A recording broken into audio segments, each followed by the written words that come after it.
everyone? It's Nina Infinity. Welcome to my channel on this Sunday. This is the show where we review things. This is the Sunday Chill Show where I review things. This week, we're going to be reviewing A Christmas Story Christmas, which is the kind of a sequel. There was another sequel, but this is the good sequel to A Christmas Story. It was an interesting movie that I have some thoughts on. And I figured we'll discuss that movie and we'll talk about other holiday favorites because it is that time of the year. As you can tell, I am Christmas ready, and I am joined by my co-host this week, Script Doctor. How are you? I'm doing well. I'm glad to be here. I can't wait to talk with you ladies and the chat about this movie. Yay! Where is your Santa hat? It's in the shop. Okay. Okay. A little disappointed, but you sound great. You sound like Santa Claus brought you a new microphone. Did that happen? Something of the I have a new computer system. I've got new toys with it. I got new drivers, so everything is now sounding nice and crisp. It was a Black Friday sale, so That sounds amazing. GJJ became a new member. Thank you. Script Doctor, tell everyone where they can find you before we get started. Well, aside from here Sunday nights, you can find me on Twitter at ScriptDoctorPhD. And I do have a YouTube channel, youtube.com/scriptdoctor, where I do movie reviews and movies and television and things of that nature on hiatus, as me and a couple of my writing partners are frantically trying to get funding for a feature film. So that's been taking up a bunch of my time over the last few months. So cross your fingers. And if you're a praying person, please send us some prayers and good thoughts that we get this funding so we can start making a movie that you guys will really, really love. Ooh, yay. That's amazing. Also, we have with us today Ms. Martin Muses, who is wearing a beautiful Santa Claus hat. So hello. Hello. So good to be here. And I was going to say, Script Doctor, you got it. I'm a professional and I know professionals. We'll get, I'll get them working on that. Much obliged. Get all the saints going. Candles, incense. All of it. All the sage. Yeah. Let's get some good entertainment. Tell everyone where they can find you, Teresa. Well, you can find me here on on YouTube with Miss Martin Muses, where I talk about what makes me laugh, makes me cry, makes me happy, makes me sad, or just really ticks me off. I've got some stuff coming up. I got some more letters of J.R.R. Tolkien, also continuing with the Elfstones of Shannara. Ooh, nice. Well, I hope this movie didn't tick you off today. Are we going to get like Happy Rose Teresa or Thorny Teresa? I don't know. You're gonna get Happy Rose Teresa. I liked it. Oh, yay! You did? Okay, great. Okay, so let's start. Let's start talking about it. Script Doctor, give us your initial thoughts of this movie, and I guess we're gonna be going into spoilers, you guys. So just FYI, this is a spoiler review. So if you haven't seen the movie, you might want to go watch it. But even like before you watch this movie, make sure you watch A Christmas Story, because I feel like without that movie, you're not getting the full picture. So with that said, Script Doctor, take it away. Yes, I would agree with that. I would say this is a very good, strong sequel to A Christmas Story. I quite enjoyed the film. It's a love letter to great dads. Mm-hmm. And the responsibilities that they have to undertake, as well as a nice love letter to the performance of the old man from the previous film, what he did and how different he is from the stereotypical dad that certain people on a certain mental deficiency view people of that era. Mm-hmm. So I quite enjoyed this. I think the one thing that bothered me is they replaced the mother with Julie Haggerty, and I think that kind of hurts the movie because she has a certain type that she does, and I don't think it gels well with what the Christmas Story franchise requires. Okay. That's my I think that was Teresa's kind of gripe with it too. Is that the right word, gripe? Yeah, I think Script Doctor has it all down, is that she just didn't fit. Nothing wrong with her. I felt a seeing little her other bit. things. I felt she was off too, just a little bit. Yeah, with her voice and all that, it's needed for something very specific, and it just kind of stuck out like nails on a chalkboard. Is that too harsh? just a little bit. Just ow. But it was a very interesting movie. What did you guys think of the kids and the I love the family? kids. They were great. I thought they were good too. I thought it was nice that they still focused on like the nuclear family, which is kind of missing recently. Like I'm really glad that when I started the show, it wasn't like, oh, Ralphie's gotten divorced and now has to do 2 Christmases with Hmm. I was just like, oh, okay, like this is an actual movie about a family, which is nice. It's nice to see during Christmas. But it was also kind of weird at parts where, like, for example, where he went into the basement and he had like no idea where the Christmas stuff was. I was like, that doesn't seem like Ralphie. Like, I don't know. Feel like he would know where the Christmas stuff would be. I'm trying to get a good picture of the family right now. But like, okay. I will tell you a couple of things that I thought about while I was watching this movie. I thought it was good. Like, not that I didn't think it was good, but there was this thing about it, which I guess maybe it's because like I just love A Christmas Story so much that like the bar was really high. And I while I like the movie, for me at this time in my life, and I think this is just a personal thing, like that you go through on a personal level. Um, Watching this movie was a little bit difficult because it was about a loss. So it wasn't like this like, oh, like it's Christmas, let's start watching a Christmas movie. It was about a Christmas movie and someone dealing with loss during Christmas. And that kind of hit a little bit hard for me because I recently lost my father. Like I lost my father last February. So the holidays are a little hard for a lot of people. And in that sense, I was just kind of like a little bit disappointed that it wasn't just like purely focusing on the fun aspect of Christmas versus like let's deal with loss during Christmas. So it had a lot of a heavier feel to it than the first one, I thought. Um but I don't know, what did you guys think about that? Mine by the way, I like your hat. It's out of the shop. Yay. Yeah, thank you. The magic elves put it on my head for me, so I didn't have to use my hands. No, I completely share that sentiment. I also lost my father many years ago, in February, actually, a week before Valentine's Day. But here's the thing that, I mean, whoever wrote this totally understood good parents and what they do, because even when my dad passed away and I had to go through his wardrobe to pick out the clothes for his memorial, when I went through the sock drawer, I found the Valentine that he bought for my mom and it was signed and everything. It was all ready. I'm like, that a good dad, a good parent prepares for the worst. Yeah. And that's what was absolutely like, that thing hit me hard in this movie, without having to spoil the ending too much. It was like, Oh my yeah, god, I was bawling in the end. What are you talking about? I was like, I was really choked up, misty eyed. And, and I also like the fact that it's like the last lesson that the old man teaches Ralphie. yes. Yes. And I loved it. I mean, yes, it gets you into the sads, but it's a happy sad. That's the type of. Oh, I mean, I like it was weird for me because I went through like a phase with the movie. Like I was like, oh, I don't know if I'm feeling this. Like I was like, oh, I don't know. I don't know. Whoa. And then they like nailed the landing because I loved the ending of it. Like I was like, okay, this is good. It was good stuff. It's not that like, emotional Christmas movies are sometimes very powerful. Like, It's a Wonderful Life is a perfect example of it. Like it's not, a super happy movie, but it has a very powerful message and that's a classic. You know what I mean?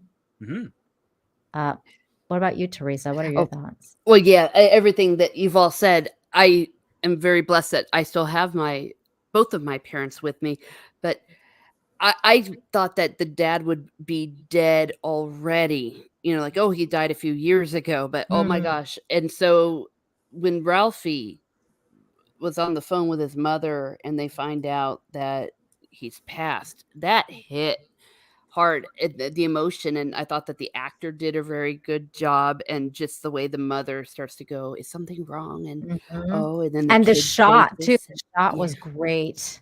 Yes. Oh gosh, yes. It was really hard to watch. And then later you see the family all like cuddling together in the bed, just comforting each other. And Mhm. because, you know, your grandparents, there's something magical about your grandparents. At least there was with me. And first of all, you think they're going to live forever. Mhm. It struck me very hard when I lost my grandparents the first time I did. And it, they're never going to be there at Christmas morning. Yeah, there we go. Look at those faces, like the kids. Just dealing with it, dealing with Oh, this incredible, event that happens in everybody's life, and that's what it was, like, it was just, like, this really kinda somber mhm. start to the show, and I was like, "Oh my god, I don't know if I'm emotionally ready for this," you know what I mean? Yeah. That's kinda how I felt. Kevin, that's how yeah, Kevin Smith, that's how I felt about it too. Mm. I mean, I would understand if you took a photo of yourself crying in this movie Oh because no. Kevin, That would be that's how I felt. justified. I That think would be that would justified actually in be this real. movie. I feel Yeah. like this would be way more justified than Wakanda Forever. Like, yes, okay, you can cry in this movie. But this also brings to the point that Script was saying, the way they were portraying families in this was incredibly solid. Like, look at Mhm, this beautiful nuclear family. They're comforting each other, and obviously they're feeling like this because they had a great relationship with the father, the grandfather, the father-in-law, and they're one family. It's such a breath of fresh air to see something that's not fractured. mhm. And then Yes. oh, and just the way that you could tell that they just loved each other so much. Oh. It's yeah, I loved seeing that too. That like I said, that was one of the big bonuses, like big pluses for me in this movie was that like it wasn't like, oh, Ralphie's in a, broken home and a broken family. It's like, oh, Mhm, okay, like the broken part comes when somebody dies. Like, and that's the mhm, and when family gets together to basically like, mourn someone's passing. And I love how the mother was like, "Listen, your dad wanted us to have a good Christmas. Like, we can't let this be the end of having a Merry Christmas." And I think that was a really interesting story as well, because, like I said, a lot of people mhm, go through very tough losses during the Christmas during the season. And it was nice that to have that message as well. Like, life goes on, especially when you have family around you that loves you. We gotta keep pushing forward, you know? mhm. And, so there's the mom. She did seem a little bit off, like, character-wise, but all in all, I thought it was good, though. I thought it was good Mm. performance, and, she did well. Uh She was far more animated than what we're used to seeing the mom like, Mhm, because Julie Haggerty, that's her thing. She's from Airplane, those types of comedies. Uh, she has a specific type of range. mhm. The thing that threw me off is the fact that this mother kind of has a chip on her shoulder towards her daughter, not like like a huge one, but just a subtle one where she kind of makes fun of, kind of has they butt heads in playing Scrabble and doing puzzles. Yeah, she's got, like the mother-in-law kind of The Passive aggressive. disapproving. passive aggressive. Yeah, yeah, yeah, and I'm like, well, I mean, I thought that was just Middle Eastern families, but I guess white people go through the same thing. Oh no, it's all there. I mean, there's always that point. I just felt it kind of it just didn't feel like it needed to be there. Like that's the thing. Like it just didn't feel like it needed to be there.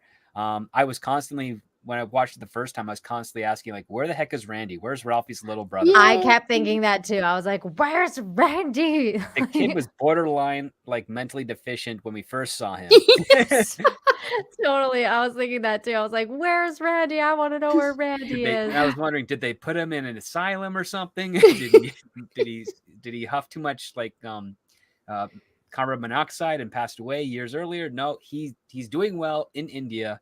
Yep. And he's taking a sweet time coming home.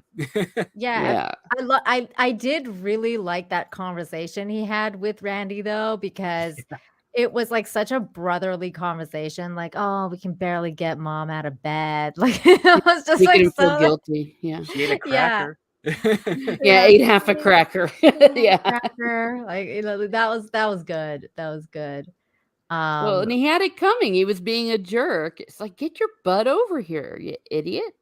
Yeah, I mean, I was a little surprised that he didn't come home like immediately when the dad passed. Like it was like, okay, are we gonna go to the funeral? Like, like that kind of thing. But that didn't happen either. He just kind of showed up at the end again. What did you guys think of because we had a lot of the same themes though. Like, so we had the same themes as the Christmas story or our Christmas story where, you have the little kids and they're dealing with their own bullies, and their bullies are like riding on, what was it? Like they're like the snowmobile. The snowmobile. That's right. They're riding on a snowmobile. I like this kid. I thought this kid was funny. The bumpkus, yeah. They're weird. A little funny, like kind of like bigger, chunky, like funny kid. I thought he was funny. But what did you guys think of the bullies? Like, was that believable to you that they would ride around in their little snowmobiles, just like freaking wrecking stuff? Well, since it's set in the 70s, yes. Yes, that kind of stuff went on all the time.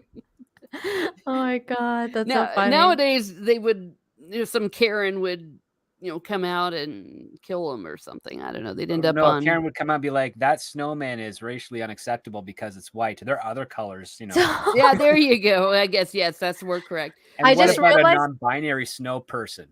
Yeah. I just realized that the bully is wearing Cecil's mask. It's Cecil as a kid. But I mean, it was vicious. It was every man for himself. I remember they'd have rock fights. Kids would have rock fights. They'd have really serious, semi-deadly snowball fights. It was anarchy. It was a war zone. I mean, I remember when we got really violent during our snowball fights in Canada. When kids started putting rocks in the in the snowballs, and when you start like packing the ice snowballs, like you would have like ice and then you put snow around it. Yeah, a lot of violence. A lot of violence. And parents didn't care. They just threw us all out into the street, and if we came back alive, it was a good day. Yeah. Well, in the late 90s, it got so bad that the federal government was basically putting out warnings that if they catch you putting ice, rock, or anything in snowballs, you will be arrested. It got bad, especially in parts of like Quebec, Ontario, British Columbia, and Alberta. People were just going nuts. Kids were going to the hospital with lacerations over their eyes or something. It was. Oh my God! I think that was my favorite part of the movie. The snowball fight. It was brilliant. It's such a dad thing to do. I when laughed the dad so just hard. Doesn't pay attention and then throws a ball and hits his daughter right in the face. Like gets this little girl and knocks her right off the stump, and he's like, "I killed my daughter." It was that was funny. Hilarious. Like it was like point blank, like it was like boom, like right in the face. It was so funny. Yeah. It's like, I killed my daughter. Oh no. And he's like, I'm a cyclops. I try to like pinpoint that scene where he like gets like right in the face. No, hold on, I got it, but not really. Hang on. Oh my God, I got the perfect shot. Hold on, here it is. When oh my God, when I saw it coming too, and I was like, I know this is gonna happen. But it was like, yeah, there it is. And then you feel bad for laughing because the little girl really got it. Yeah, Oh but my God. if you grew up in a place that had a lot of winter, if you weren't the parent that did this, you're the kid on the receiving end at one point. in your life. 100%. Yep. My netter for $2 says shout out for BB gun wars. I've never been in a BB gun Oh. war. Just the snowball one. Yeah, no, but I heard about them. I would stay away from that kind of stuff. It's like It's training for hockey. Hockey. Darren's right. This is such a Canadian conversation right now, but it's so true. It's Yeah. so Yep. true. Well, same thing in Indiana, actually, where I was for part of my little childhood, and then Ireland. Now, Ireland, holy crud, we didn't have snow, but that was where the rocks were flying like it was Bosnia. Because you didn't have snow, so you just like you were like, you know what, we're gonna just pick up some rocks. Yeah, they would have rock fights, and Crazy. of course, I didn't want anything to do with it, but we'd all be sitting over there, little girls with our little bicycles, and they'd be like, "Leave us alone." I've told this story before, but I've had probably the most epic organic snowball fight ever known to men was like one winter where we were just like in front of like in the school, like at lunchtime, it snowed, just massive amounts of snow. And so like basically at lunch, we all got out and we were like, oh my God, it's winter wonderland. And it was just fresh snow. Oops, I just muted myself. And then we went into like the front of the street where my school was. There was like this giant park that was like kind of like a long street with a park in the middle of it. So everybody just went there and started just snowball fighting. It kind of started, and then people picked teams and it was like the entire school just started doing a massive snowball fight, and it was pretty fucking crazy. And people had to like get the garbage can lids to protect themselves, and it was so nuts. Like people brought their hockey sticks and started like just like shooting like snowball fight like balls at the people with the sticks and everything. It was crazy. It was a crazy snowball fight. And then people started throwing them at cars, and then the police were called. Yeah. And that's when everything stopped. But it was incredible. Like I felt like I was part of a movie, and I feel like a lot like people should experience that at least once in their life. Yes. I mean, how terrified were you if you were having a snowball fight on either side of a road, and a car comes by just as a snowball is already launched, and then the car hits it, and you're like, oh my God, I hope they don't get into an accident. Yeah, I hope I don't kill somebody. Like everybody stops. It's like the pause button on the game. I mean, it was like that at first for us, but then some stupid kids just started throwing them at cars, and we got so mad at them because we were like, you basically ruined our fun, because everybody else was having like good fun, and then the stupid kids ruined it for everybody else. There's poor little girl. She got snowballed in the eye. Oh, they had to take her to the hospital. This Christmas for this family was a tough one. Like it was like everybody suffered. Everybody suffered. Well, except for the wife. I mean, the wife nothing really happened to her. Well, she slipped and twisted broke her ankle. Oh, that's right. She did. She was in her like ice skating princess outfit. I remember those two. And she just kicks. When she was like, I'm going, and then like her it was actually really funny, like her face, she was like so happy. Yeah, look at that. And she's got Sandy, and they got the bag and the skate bag. The outfits were great. Yeah. In this movie, like the costumes and everything, like it was very 70s, and the house of course was fantastic. Well, Bell came back and again. orange. I mean, I've been seeing them around when I went to downtown Toronto yesterday. A lot of women were wearing bell bottoms, just like they did 15 years ago, unless like they did in the 70s. It's coming back. It's making I think it's making a comeback. Maybe it was just a group of people that didn't want to stick with modern fashion trends, but I found noticing, like, wow, I'm seeing a lot of bell bottoms. I mean, fashion's cyclical. Like recently, I mean, the last couple of years, like the fanny pack made a comeback. I was like, Oh, yeah. seriously, the fanny pack? Like people made so much fun of me for having a fanny pack when I was like in Canada when I was a kid. So I got like traumatized about fanny packs. Fanny So, packs are awesome. They're and very now they're practical. in. And so like one of Mhm. my friends were like, "You need to get this." And I was like, "No, like I'm Mhm. never getting a fanny pack because I got traumatized by bullies." Yeah. Well, and I think right before that instance, wasn't that also when the mothers were just sucking down those martinis, the mom and the grandma Yeah, Yeah. they at the bar? So they were also drunk as F when this was all going. they did the classic, okay, get your kids in line to go see Santa while the parents go Mhm. buy the last minute gifts. And Yeah. Ralphie had to do it all on his own. And I was Mhm. talking with Tom about this yesterday.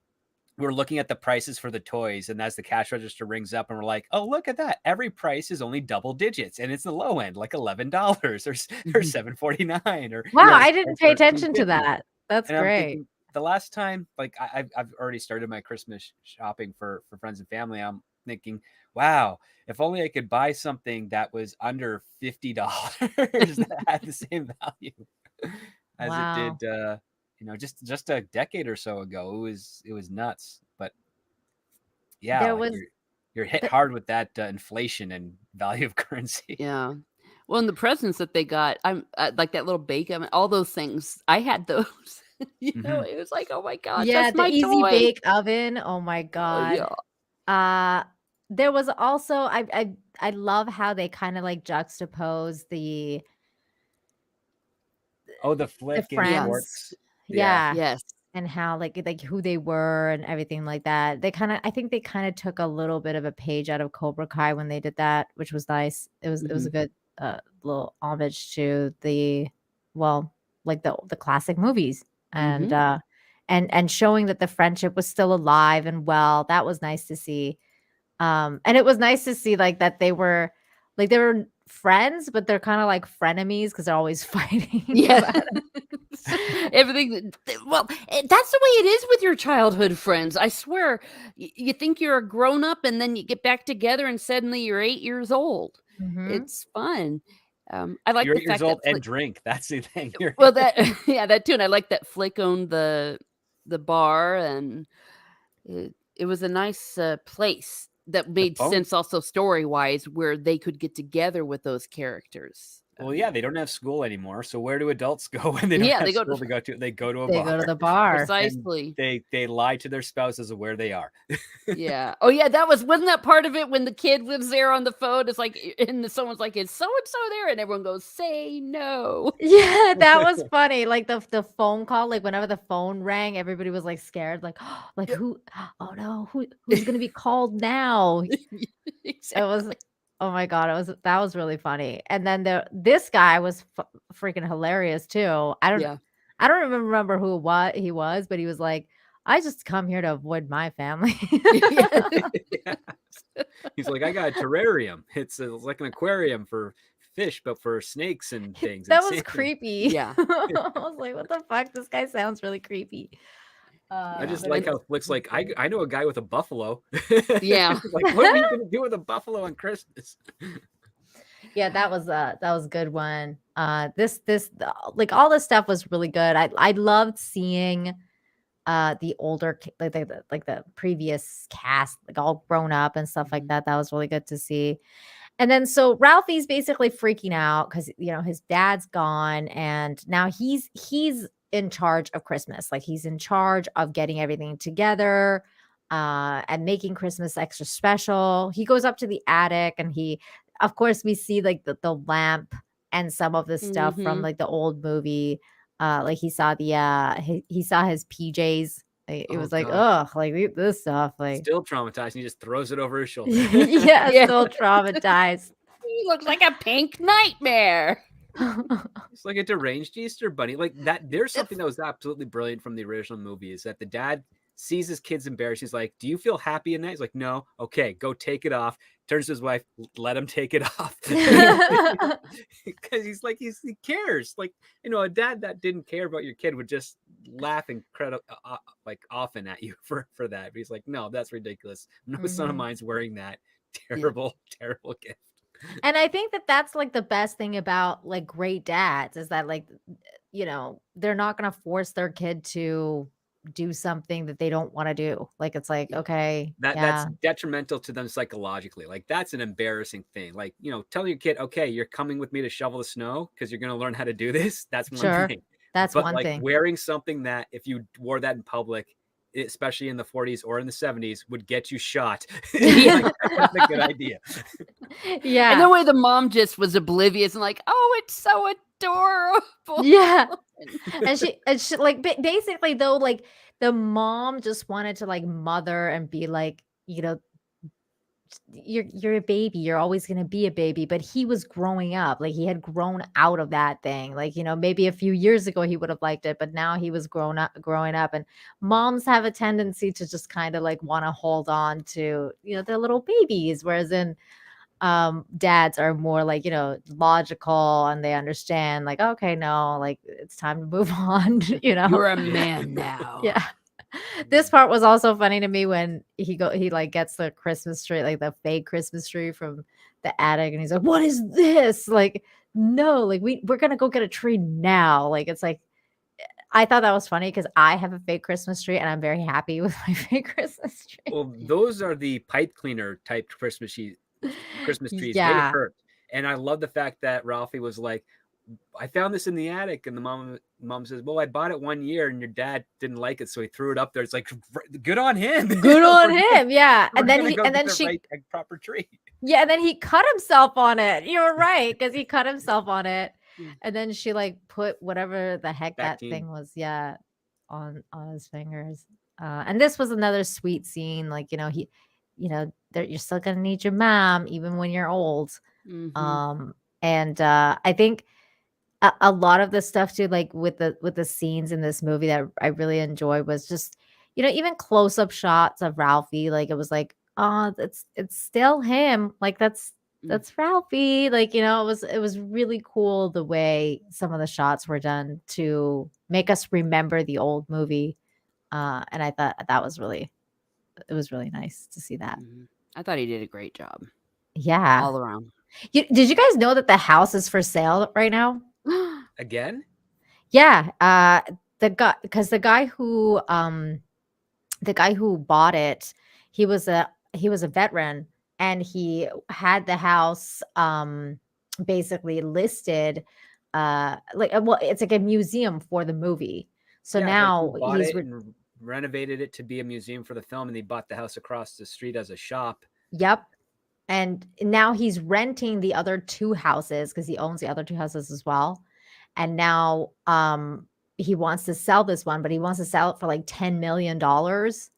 And he wants whoever that's going to buy it to keep it as a museum. Like, that's like his That's thing. The stipulation. I mean, that's the stipulation. Like, you're keeping it as is.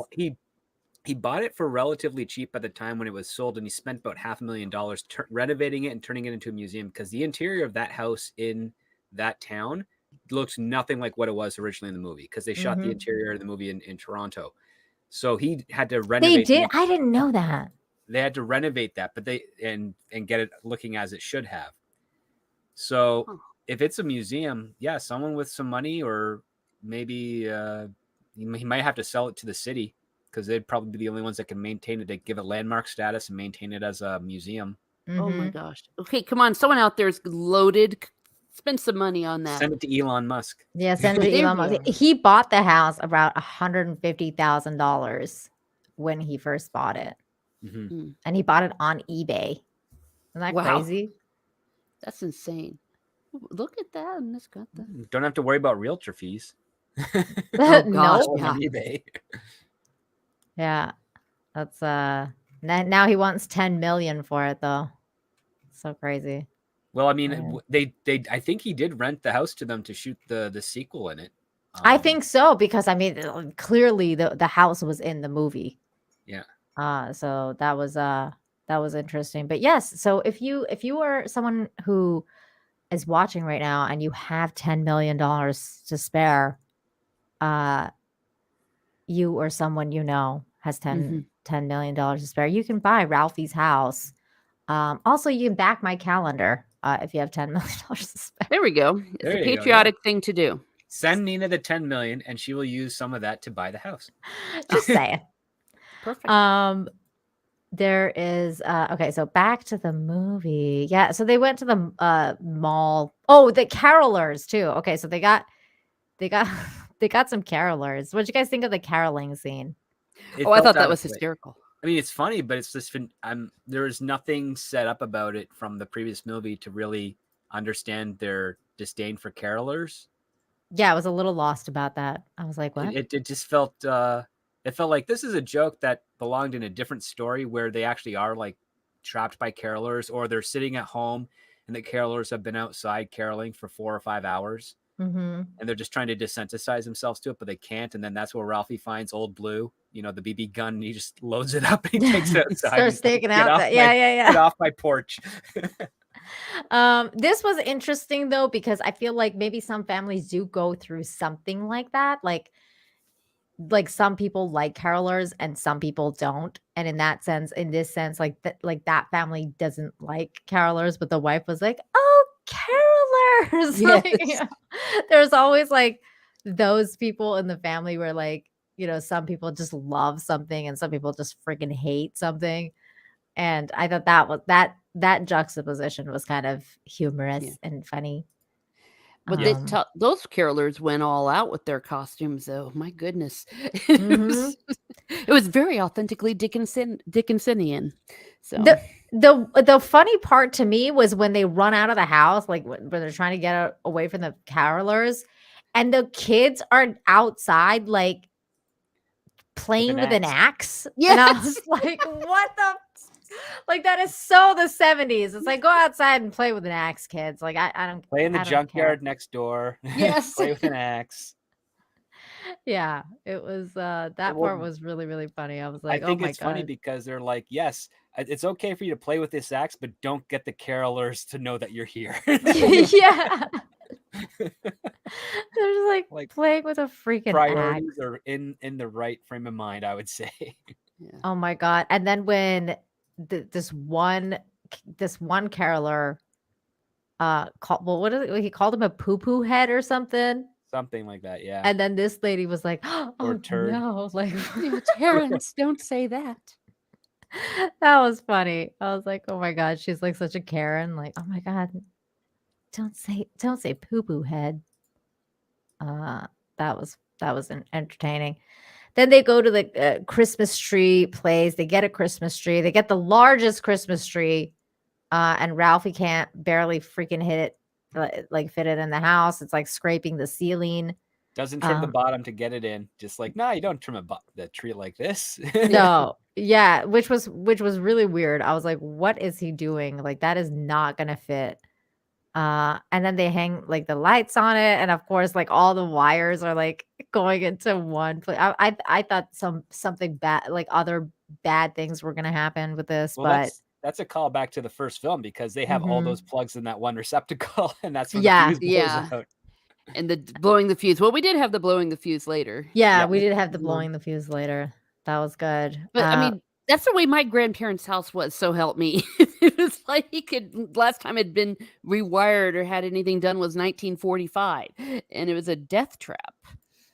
and this part was really funny to me too, when they're like, that's why you have kids as an adult. Like, you get to tell them to do things that you don't want to do, like decorate the Christmas tree. And they were like telling them like, yeah, you gotta hang it over there and Move it do over this. here. Child labor.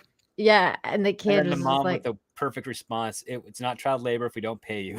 Yes, that was. although I felt like that the like the child labor thing, I thought was a little bit too on the nose. Like, it was just like, okay, like no 8-year-old knows about that. Like, come on now, like, come on.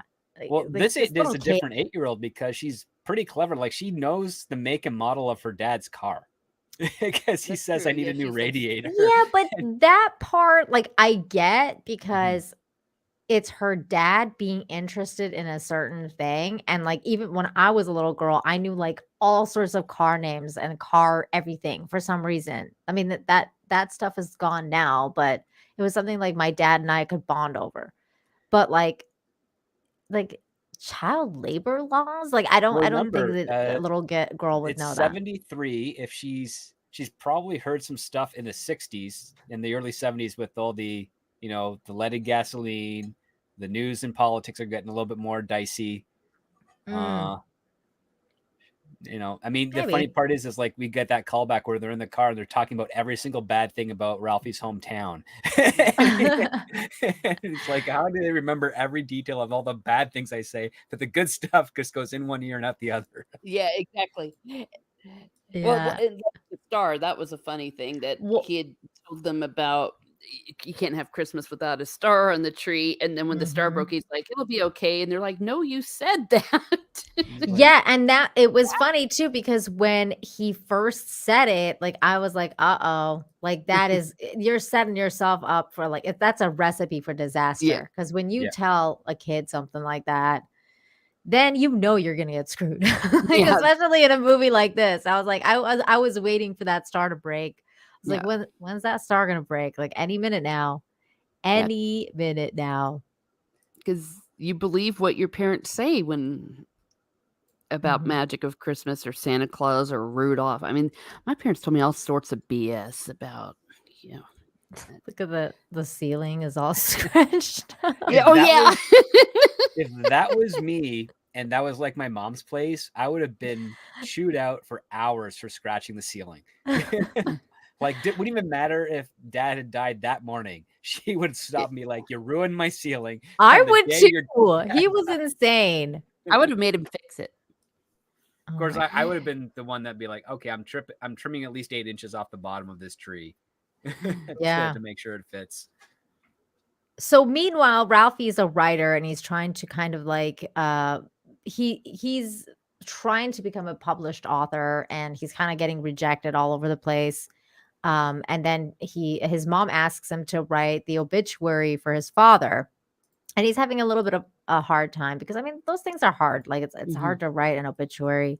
So he kind of just starts and then he can't really get into it all that much. But he's just and that's difficult. I understand the struggle for that very well. And then of course he has a phone call with his brother.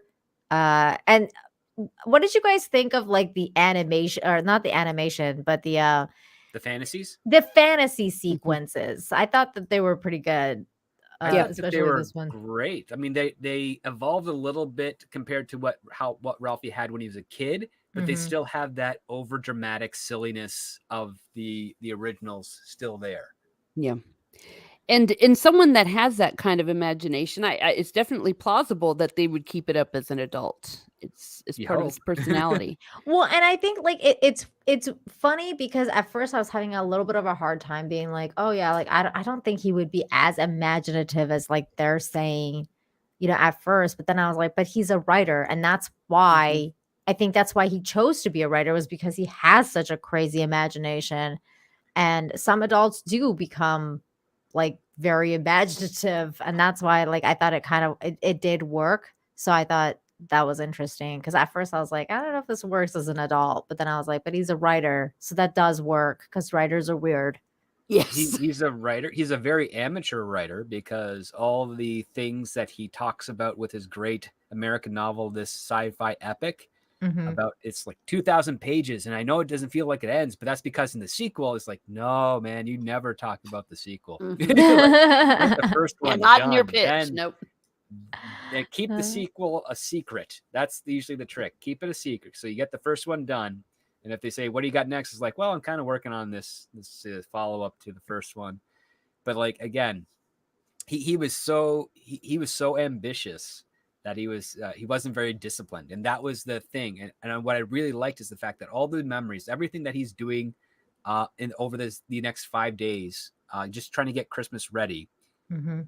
triggers all the memories of his dad and the Christmas. And he writes the story called My Old Man, Mhm. and he leaves it there. It puts the dad's hat on it, which is a nice little sentiment. And he's like, okay, I got to try and figure out what to do with the next rest of Christmas. And then he goes to get that star, Yeah. Mhm. which was a brilliant little scene. That Oh, was I that was a loved great everything scene. about this. Now, let me ask you guys this. Is Higbee's a real place, or was it? Because I don't I- know. I honestly don't know. They didn't have it in my hometown, but that doesn't I mean mean, anything. it was a department store in the Cleveland area. Oh, I was don't know. it? Okay, that's what Yeah. I was wondering if it was like a real department store or something like that. I I'm thought just gonna quickly Google it, see what we got here. it was very interesting when they went to Yeah. like Higbee's. It was a real place. It was a 12-floor company building Oh, in the anchor for Cleveland's public square, and it opened in 1931, and it closed on January 7th, 2002. wow. Ooh, well, there we go. So it was around for a long time. Yeah. There's I love the vintage Yay. toys in the shop. The magic Battleship. 8-ball. By It was- Milton Bradley. Oh my god, there's the Mr. Potato Head. The freaking polar bears have been around forever. Mm-hmm. Magic Battleship. 8 Ball. There was a lot. There was a lot of good stuff in this. And then of course they go see Santa, and you guys already talked about that. The mom and the grandma are drinking. Well, this and Santa was far more pleasant than the one that Ralphie experienced as a boy. Yeah. There they are. yeah, this was funny because I was like, I've never experienced a Christmas shop like this before, and I would like to because I'm usually the one doing all the runaround, and I feel like, I need Not to next break my time. ankle so my husband does this, and I get to go Yeah. drinking with his mom. yeah, Exactly. maybe I will Yeah. just, hey, I think I hurt my ankle. I'm Yeah. gonna sit at this restaurant and drink for the rest of the day. Can you go get the stuff?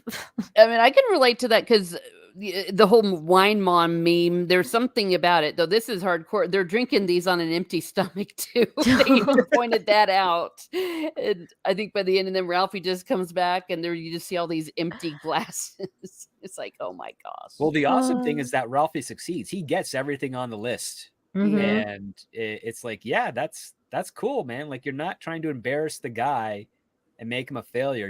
You're making him pull it off. And like, that's the stuff that's cool. Like, it's difficult. Like, he's waiting in line. He's worried about the kid's gonna, catch him off guard. Then he like dashes through like the jewelry part of the store to get to the open register. Yes. Oh, that was so funny when when the register opened and he's like, Yeah, that that's like happens. me. And I love this scene with the little girl and the Santa and how she was like testing him. Like she's Yep. like, Yeah. "Hmm." What's the latitude? Yeah. And he was answering all of it. Like I like how like it's kind of saying like the old school Santas actually used to care. Yeah. Like I don't think the new ones care all that much. I can't even remember the last time you could go and see a Santa Claus to get your picture taken and sit on their lap. My sister did remind me of a story a week ago because this movie came out where I was taking my goddaughter when she was 7 to see Santa because her parents were out shopping for them, and it was at a mall in I think Stony Creek or somewhere out way out there, and the man who was playing Santa was actually an actor who I've worked with before. Oh my who gosh. recognized me, and he knew my family. And so when my goddaughter got up there, he knew all the stuff to say.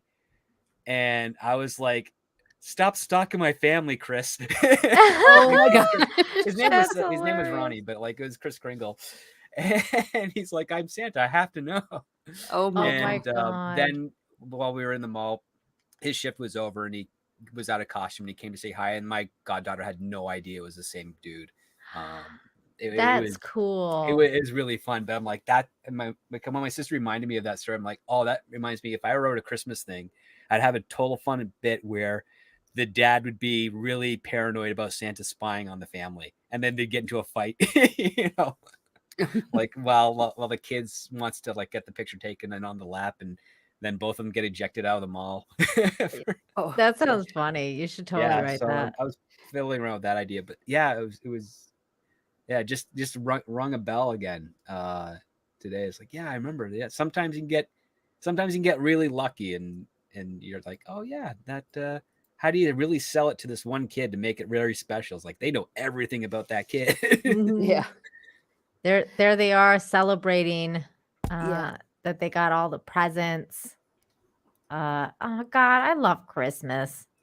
Yeah. And then they go, and then their car breaks down. Oh, by the way, the little girl asked Santa for a carburetor. Oh yeah. For a new radiator for a Or 66 yeah, Plymouth. yeah. Oh Like, was- the gosh. cat I can do. The other thing, you're on your own. And Yeah, Elf's like, the "Why elf did was she like, ask you "What does she want?" radiator for a 66 Plymouth?" Oh gosh, but that kid that barfed right before because he was looking the Oh my God. I That's saw that coming, man. That's a great callback to the creepy kid that Ralphie had to deal with. in the Yeah. movie. Yeah. Like, and they "I kept like saying, "You Santa." want a lick? You want a lick?" And they're like, "No." No. Like they kept saying no, and then he's just like, "You sure? Last chance." Yeah. And they're Oh my like, God. I saw that coming too. I was like, that kid's gonna hurl. Like I thought he was gonna hurl on Santa. But yeah, he was like yeah, and the She's like, elves are all "Bleh." like, "Oh." He ate that whole thing. And then so when they're coming back home, the car breaks down, and that's when they have the snowball fight. And the little girl gets hurt, and they go home, and he's writing more, or he's trying to write more. Well, the trick trunk, the trunk that doesn't close well, That's right. pops open while they're Mhm. at the hospital, and some horrible human right. being takes all their gifts. Oh, I know. That was so sad.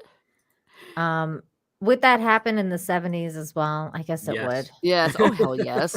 Every I guess man for himself, and he's like the monsters that stole kids' Christmas presents. Yeah, there's the empty trunk. Ugh. I mean, what kind of monsters are gonna just rob people's Christmas presents? That's just Like a terrible. decent human being would see the trunk open, see the stuff inside, just close the trunk. Just close the trunk. Yep. And then what else happened? He went to the base. Oh, this was a funny conversation. When like they're sitting at the dinner table or whatever, and he wants to tell them, like, you're not gonna get like all the things you want. Yeah. We're That was gonna good. learn about Ruined gratitude, and we're just gonna be grateful. What, no presents? No, it's the thought that counts. Well, you just killed it for the kids. Yeah, yeah, they knew it. Kids know. They're not dumb. Oh, that was so funny. Oh, we're not gonna have anything this year, are we? Like the freaking kid just storms out. Like that was great. And this poor kid's just like like every time I saw her face, I kept like laughing a little bit to myself. She's just got this, She's been wounded by her own father. she's got this freaking eye patch on. Yeah. It's only for a couple of days. Yeah. Oh my God, I died when he had that imagination. What was it? It was like, was it a dream? It was Yeah, I that think it was the frightening when he gets arrested and he's in the back of the car and he's worried that he's going to be in jail for the rest of his life, and then they do the 10 years in the future part, and his kid's got the messed up eye. Yeah, Oh my and God, the Happened messed to up your eye. eye. All right. Died. I was dying on that. Okay, we'll get there because we're going kind of like through the movie. So Okay. after that happens, they're trying to like, oh, freaking hell. Hold on. This thing glitched. Hang on. We're good. And then we get to the point where after that happens, he goes to the little girl, she rescues that puppy. Oh, blackmails him. Yeah. If you want your puppy back. I like That the was fact how he's great. eating a block of cheese. Yeah. He's got Yeah. a block of cheese. Hey, there's He nothing does. wrong with that. Dude, I just recently found out that I'm allergic to cheese, and I love cheese. Oh my And gosh. it's been like one of those things in my life where it's terrible. Like I'm like, no, That's the worst thing I've ever why? heard. I know. It's just so. Is there a Yes, pill you there can was take? puppy blackmail in blackmail. this. Yep. What did she blackmail him for? A radiator. Oh, that's right. That was the For a radiator. 66 Plymouth, which is hysterical. That puppy was adorable, by the way. Oh my yeah. God, it was so cute. I was like, puppy. Look at that. It was so funny because I was like my cat was like sleeping on the couch as we were like watching this, and all of a sudden I see the puppy and I'm like, And it's just like, go off. And my cat just wakes up and she's like, what? Like, what's What I going miss? on? What I miss, Mom? Yeah. And then she's just like, are you talking about me? And she just comes up, starts wanting petting. And I'm like, no, I was talking about the puppy. Yeah, look at The that. loyal animal. I'm talking about the loyal animal. Oh, Yeah, they're so the one that cute. loves you. Oh, these things were cute. These Yeah. parts were the movie started out really sad and then just kept getting better and better. Yeah. Yeah. This part was funny. When they're at the bar with the kid. Yes, and the That kid was good. mixing the drinks. Yeah. I love 10 the years old. 70s. That was the 70s, all right. As long as he's not drinking, he's not breaking any laws. Oh, that's right. Yeah. It was great. And he's not paying the kid, so it's not a violation of child labor. There you are. Yeah. There you go. And he's Yeah. drinking the Shirley Temple, which, like, I don't know what it is, but like when I was a kid and my dad like took us all out for something, he's like, yeah, give the kid the fake alcohol drink. Yeah. And I'm like, this is kind of weird. Yeah. Oh my god. And then the phone rings and this one dude is like, Yeah, there it is. it's like his wife that's calling, like, where is he? Those things were funny. Yeah. And then they get the two friends get into an argument, and I was like, oh my god, like, and the one dude tells the other dude to jump sled off that big pier. Yeah. And in giant this scene, ramp that was yeah, made, I guess, by the military. yeah, the giant ramp. And in this scene, I was like, oh my god, he's gonna say I triple dog dare you, and he didn't do it. And I was like really upset. And I was like, how could he not say Remember, that? he does it later. I know. And then Yeah. he did it, and I was like, yes, he Yeah. said it. Yeah. That part They was teased you great. for a bit. They Yeah. did. They teased me a little bit. This part was funny too, like when they're like all standing outside. The little details is what makes this movie really, Mhm. really fun. Like this guy's just like drinking, like he Yes. brought his Took his beer. with Yes. him. Well, he's not the only one. Well, Look even the at guy in other the people. I love background has it. got a beer also. Like Yeah, everyone this guy's in the got background a beer brought too. they all brought their drinks. They all love the bar with their drinks to come watch this guy kill himself. Yeah. I mean, this one I had an issue with because it felt too fantastical compared to, the tongue on the flagpole yeah. thing. And I was mentioning this to Tom, and I'm pretty sure you know about this, Nina. In Canada, we have what's called the polar bears. These people Mhm. that would get in their swimsuits and nothing but, and then they just jump into the water and swim around Yeah, for the a bit. ice. Mhm. And I thought, wouldn't it be funny and kind of more in tune is if he got Schwartz to do that into a lake that's frozen over, so they had to cut a hole into it for him. And when he gets in, he does it, and he's like, "Oh, it's cold," but he can't get out because he's frozen inside Oh my god. from Hmm. like the waist down. So the fire department has to come and get him out, just like what they did with Flick. With the Oh. the flagpole. That would have been more interesting. I think But that would have been funnier too, because it would have been, this extreme stunt that he has to do. It'd still be terrifying because, he's like, you can't go in there. I know people jumped in, and when they came out, they had a heart attack. It's like, Yeah. you're young. You're not going to have a heart attack. And then he Exactly. goes in and he's like, okay, I'm good. I can't get out. Well, now you might have a heart attack. Yeah. yeah, I love when he went up there though, and he's like, I'm not gonna kill myself for you. Like, I'm like, I'm gonna leave. And No, that he guy's doesn't like, have to pay his tab, which might be pretty expensive in the 70s. Yeah. did you see that thick stack, dude? Like that was a pretty big tab. That's a Like couple that was $100 at least. yeah, that was massive. And then that guy's like, I triple dog dare ya. And he's like, I have to do it now. And so he does it. And it was so funny because like Ralphie's like, now he's gonna have to do it. Like because if Yeah. you get triple Look at dog dared, you gotta do it. And look at their faces. They're all so intense. It's like, oh my gosh. Yeah, this guy's drinking too. Everybody's drinking. Yeah. I mean, and we're gonna I watch him also- die. I love the fact that after he does the jump and survives, everybody else is like, hey, let's go tobogganing. And they're all 40 to 50-year-old men drunk trying to sled down this hill. Oh my god, that was Stealing so them from funny. the kids. And right fun. before it was funny too, because he was like the fat dude, I forget his name. he like didn't realize. He was like, is he gonna live? Like, is he gonna die doing this? And Ralphie was just like, yeah, like he might really hurt himself. Either way, you're not getting that tab paid. Yeah. Oh, when he landed though, man, that was painful looking because I was like, like he landed like right on his back, but he survived. He was fine. And then everybody, like all the drunk people were like, let's do it. Let's go tobogganing. And they all like hurt themselves because they were like flying to cars and stuff like that. Hey, we did that. And the thing, like some of them were pieces of metal. I remember doing that. Yeah. You would just find anything that worked. Whatever, whatever like you can sled on, it becomes like a freaking sled. I like how the kid got hurt though. Mhm. Yeah, they know him on a first name basis at the hospital now. Yeah. Ralphie, Yeah. oh, the other one, huh? Yeah.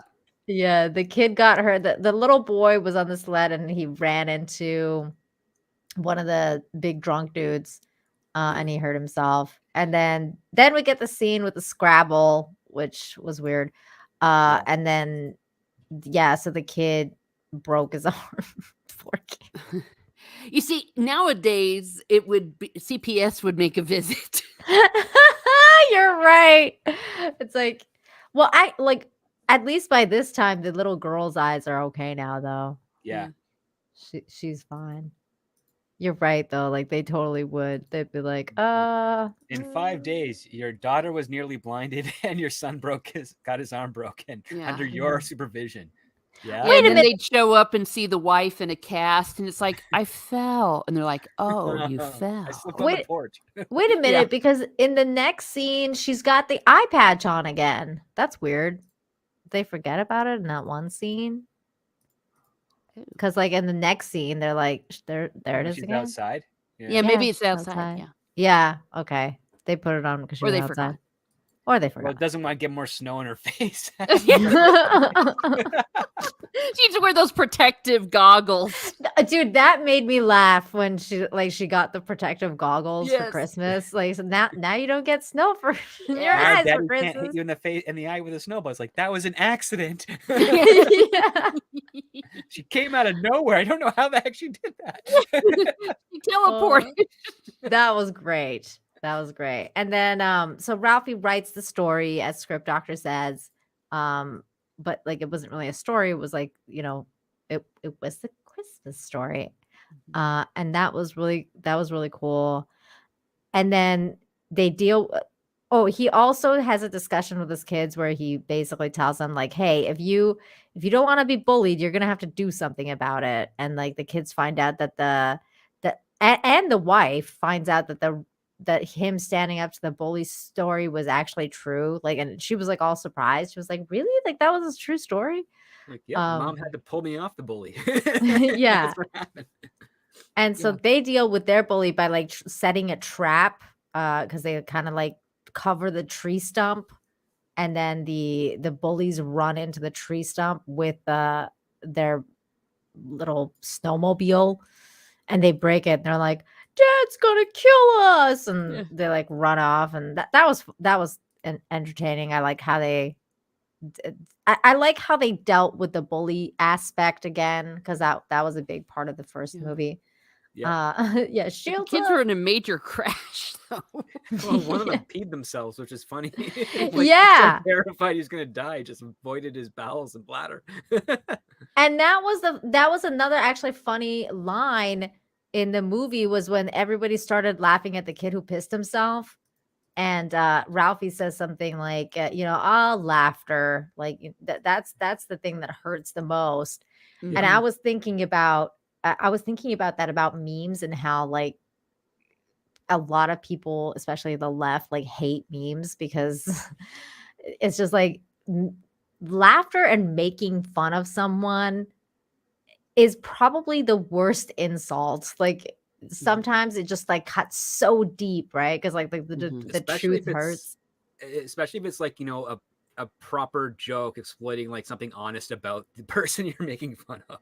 Like, it's not conjecture, it's not fiction. It's like, no, you did this, and I'm pointing it out how absurd it is that you did this. Yeah. and laughing at you. It's great. Yeah. Well, and it's a way to take away the power, like when someone's trying to intimidate you or something. And instead of exactly. getting mad and letting them know that you're hurting them, you just laugh at them, and Exactly. it's empowering. It is. It really is empowering. I like that. I like that aspect. And I like how like a lot of people don't like memes because of that reason. Because it takes away their power. And then we get to the point where I was like, I saw this coming. I knew it was gonna happen. So they're like, listening to Santa Claus on the radio. Santa's coming, and then all of a sudden, the star smashes. It's like, now there's not going to be a And Christmas. the poor little girl is like, that is gonna be Christmas. You said so. And all the mom and the grandma are mad. It's like, darn it, why these? I told you not to say it. It's like that. It's so true. Like moms would be like, dude, why'd you say that? Now we really gotta have to watch out that freaking star doesn't break. Mhm. Look at the little girl. She's like freaking crying. Like, Yeah.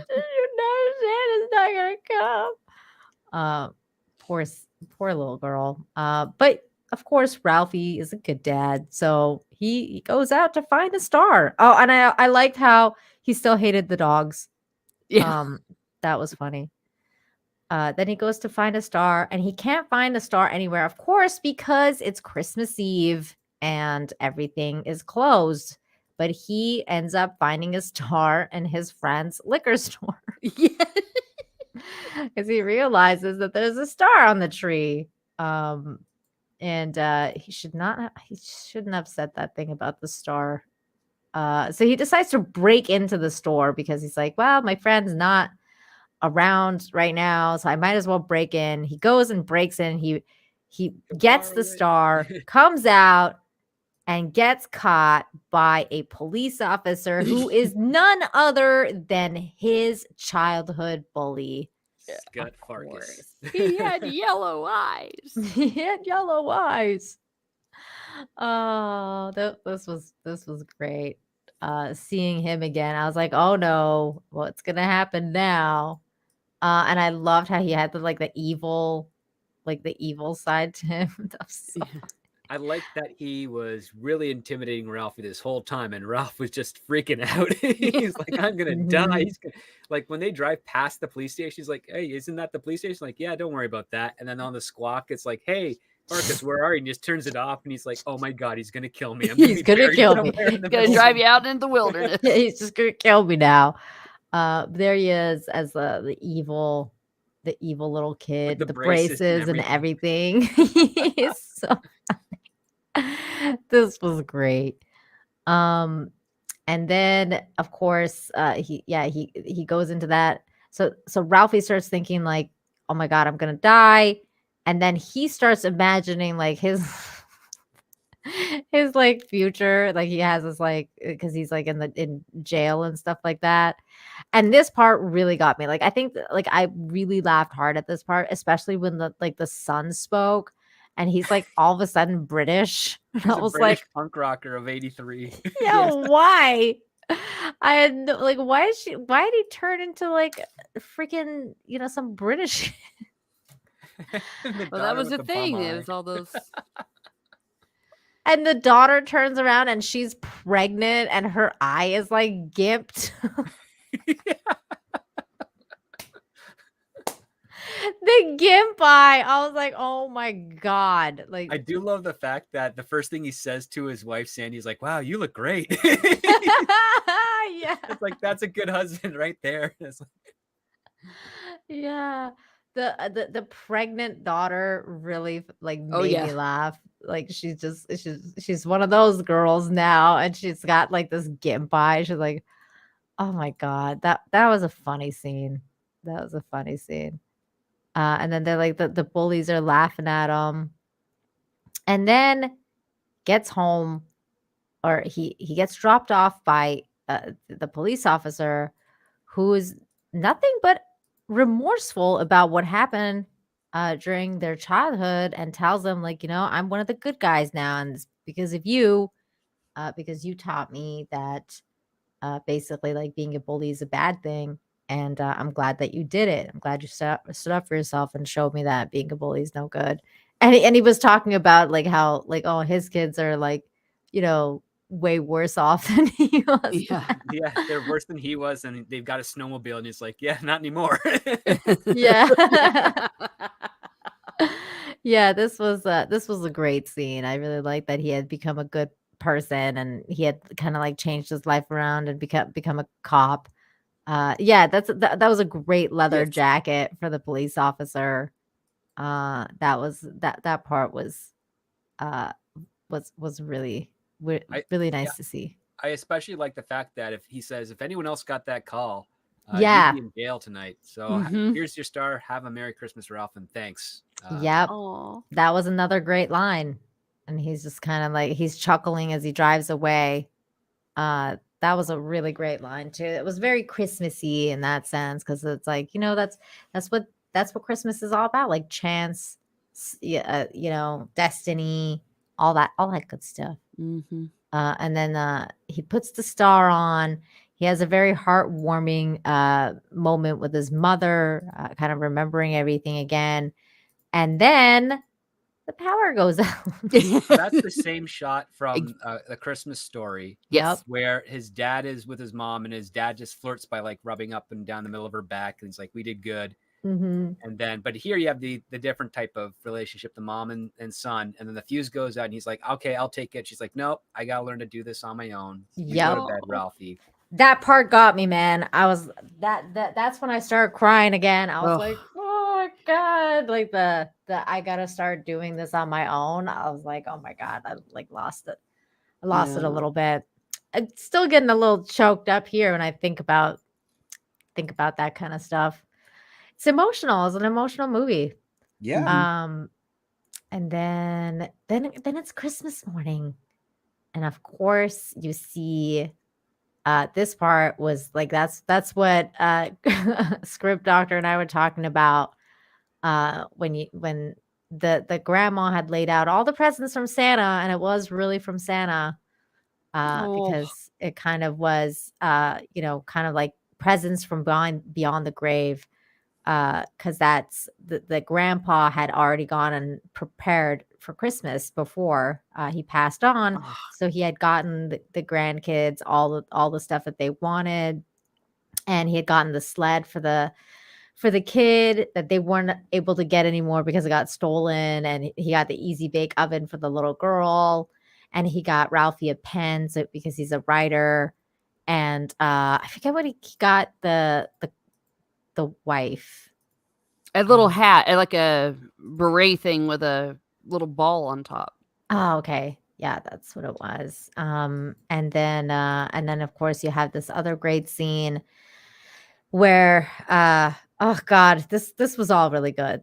This It stuff was was all so really good. touching. Ralphie cleans up the Christmas mess. He puts it in the trash, and all of a sudden, someone Mhm. says, "Hey, Ralph, good job." He's like, "Okay." Yeah. Oh my gosh. Oh my gosh. And then oh yeah, and then he gets the radiator. That was Oh, a yeah. that was a Yeah, great- because The daughter comes with the radiator. blackmail the puppy blackmail. I couldn't believe that she got him the freaking radiator. That was so funny. He's just like, "What the and Mhm. Like, what? I love that part where they ask him what he wants for Christmas, and he's like, "What I want for Christmas is this, but what I really need for Christmas is There's a new radiator. yeah." Because that is so true. Like what you want and what you need are completely different things, you know? Exactly. They Correct. don't always line up. And this is the thing that I usually tell fellow writers that are asking, advice. It's like, listen, your audience says that they want a great story, but they don't know all the details of what that means. But the thing is, they also need a great story. And Mhm. sometimes those needs don't line up with what they think they want. And you, as the writer, have to figure that out by paying attention to all the comments and things that they say, because they'll tell you in a way that they don't realize they're telling you. And Yep. A Christmas Story Christmas definitely does a lot of that. Like, you need this story. Like, I really enjoyed it. And I think you want this story, but a lot of people, I think, if they made the want, they would still have the old man still alive doing his thing, Mhm. Ralphie just kind of being the observer in the middle, the kids Mhm. doing their stuff, and it's just kind of playing the same things over and over again. Mm-hmm. But they said, nope, that we can't go there. We got to do something that's far more meaningful, far more focused on Ralphie taking over the The leadership role, mental. the Yeah. mantle sort of thing. And they knocked it out of the park. I mean, I love the fact, like, you've got the kids doing the exact same thing the old man was doing in the first movie. He's like, don't you touch that turkey until all those casseroles are done. Yeah. Yeah. Oh my God, the casseroles. Yeah. Like, that's the other thing. I was like, this family is nuts because who really does this shit? Okay. Like, nobody's eating all the freaking casseroles and like the leftovers. Like, just stop it. Well, some of it was from the funeral because Yeah. when people die, they always give Yes. you casseroles. They And give They it's give you so much casseroles or Christmas. food of some nature. And Yeah. the fun fact is that in the Christmas Story, the only thing they ever eat for dinner is red cabbage and meatloaf and mashed potatoes, like every Mhm. day. Yes, that's So so here it's like, nope, the neighborhood gave us these casseroles. We're going to eat them all before we eat the Christmas turkey, because they put a lot of effort and thought to that food. And it's like, yeah, you Yep. got it. I remember when my dad passed away, we got so much food. It was nuts. We hosted a lot of people over and spread it all around, and because it was just too much for a small family to consume over a few days. Yeah. And I mean, that it kind of, again, it brings people together, even like the loss of life, you know, sometimes like it brings everybody kind of closer, you know, because that's you realize what's the most important thing in your life. And then in this movie too, it really hit home because that's kind of what happens in the end. And I really like this part because this was really interesting because so he goes outside, he sees the newspaper, everyone's like, oh, great story, and he's just like, he doesn't know what everybody's talking about. And then he picks up the story and he sees the story and it says my old man. Oh, And it's like the story that he wrote about his father. And he goes inside and he's like what the fuck's going on, like where how did they get this, you know? And his wife's like, well, I sent it in, you know? And I thought that was really, really cool because that's I feel like that's kind of like the wife's job. Like, you know, the wife has to know what's going on with her husband and has to, like, you know, you have to have your husband's back. And in this case, she did. And like, you know, he was kind of giving up on everything. And he was like just kind of like over it, being all like all the rejections and everything like that. And then she stepped up and she's like, she read his work and she thought it was the best thing he had ever written. And she decided she took the initiative and she sent the story off to the paper and they published it. And she kind of like made them do it because the guy was like, we only asked for like a paragraph. And she was like, yeah, I know, I don't care. This is what you're Read it, publishing. you'll want to put it in there, because this is the thing I liked, is that she and him agreed that he'd take a year off work to become an author. Mhm. And then even towards that, getting there, she's like, you know what, a year's not enough time to establish it. Let's do more. He's like, no, we made an agreement. I made the deal to you. I owe it to you to go Yep. back to work. And you can tell that she's a bit heartbroken by it as well. And then you get this moment here where she's like, listen, you wrote something that's absolutely beautiful. I gave it to the editor, convinced him, he read it, he put it in. Mhm. And then he gets called from the editor on a Sunday. And he's like, yeah, guess what? You have any more stories? And we're putting this article in syndication. It's going to be in newspapers all over, the country. Mhm. And it's like, he made it. yeah. And you're like, so happy. As a writer, like, did that hit hard for you? Like when he was like, I'm a published author, like, is that like, I think that's for a lot of writers that's a big thing, you know? It's a big moment. It didn't hit as hard for me as like the fact that Grandpa had the gifts in the basement and he already did it afterwards. That hit, because that is something that hits the emotions of what your relationship with your parents is. Like the career stuff is fun. Like, yeah, anytime you get your first sale, you get your first publication, that's a huge thing. Yep. But it doesn't have that same level of intimacy that it has from, your parent who you've known your entire life. And as soon as they're gone, you're missing them. And they just happen to have that one thing that's left behind where it's like, yep, they're still around. Yep. Yeah. And Yeah, it's I'm the the same. signs too. Yeah. I was gonna say, like when I got published, it was like almost just it's just kind of an out of body experience, and then you just kind of go on with your life. But for someone like Ralphie in part of the story, I actually did feel it was something very moving because it was part of his dreams. Yeah. And even though he had a great family and all of that, I did get the feeling that during the whole story, he was doing other things for other people. This was for him. Yeah. And And- that really hit for me too. I was like, this is for him. Like, he got Yeah. it. He did it. Yeah. And found it through his fathers. It was ingenious the way they put it all together. I was waiting for the brother to show up. Yep. A little bit more.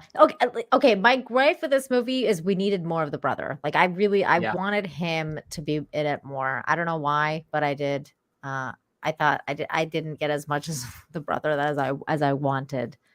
I mean, Is they it the kinda same wrote him guy out of the too? movie. It is. Oh, yeah. It's the same guy. Yeah, they kind of wrote him out of the movie, which is like, there's definitely fun conflict they could have had. Like every time Ralphie's going somewhere, the brother's like, "Hey, come on, wait up!" Like, you know, Yeah. Yeah. you know, Yeah. There's definitely like, I think there was a little bit of a missed opportunity here with more stuff with the brother. mhm. But hey, you can't have it all, right? Yeah. Well, I feel that if they had more of the brother, it might have interfered with Ralphie taking that role as the leader of the family. Well, he's the older brother, so if anything, he's got to like the younger brother could be like, "No, Dad does it this way." It's like, "Yeah, you're right, but how do I do it that way? I don't know. We just know that Dad did it." It's like, "Oh, son of a gun!" Like, Oh, this is hilarious. Yeah. Oh, The yeah. little girl. That's What the for hell what's is funny. this? That's for Sandy. Oh That's my for the God. wife, and Yeah. the daughter picks it up, and she's like, "What is this?" Yeah, she's like, what is Oops. this? But I mean, it's So for the funny. wife, but really, it's for Ralphie. You know? Yeah. Yeah. Yeah. And then, of course, everybody comes over and they eat all the casseroles. Yeah. And then once the casseroles are done, the turkey's served, which was amazing. And you get this really nice, lovely shot of everybody kind of like around the table. And those are the best things about the Christmas movies, right? Like the ones that could just kind of get you in the feels. And you're kind of like Aw. seeing everybody together. And that was really cool.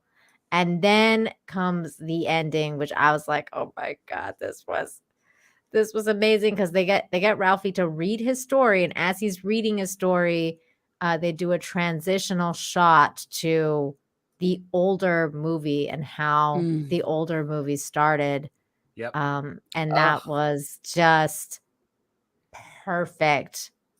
And that's when I lost my shit and cried for like an hour. Well, not an hour, but a while. Like I was like, oh my God. But it's a perfect transition into that film, Mhm. and I like the fact that the only reason he's reading it is because his mom hasn't read it, and she wants it to be read by her son, the author. Yep.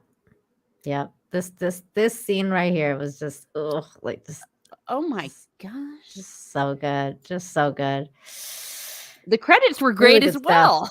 Yeah, the credits were really nice. Because it went in showing the comparisons. It's holy crap.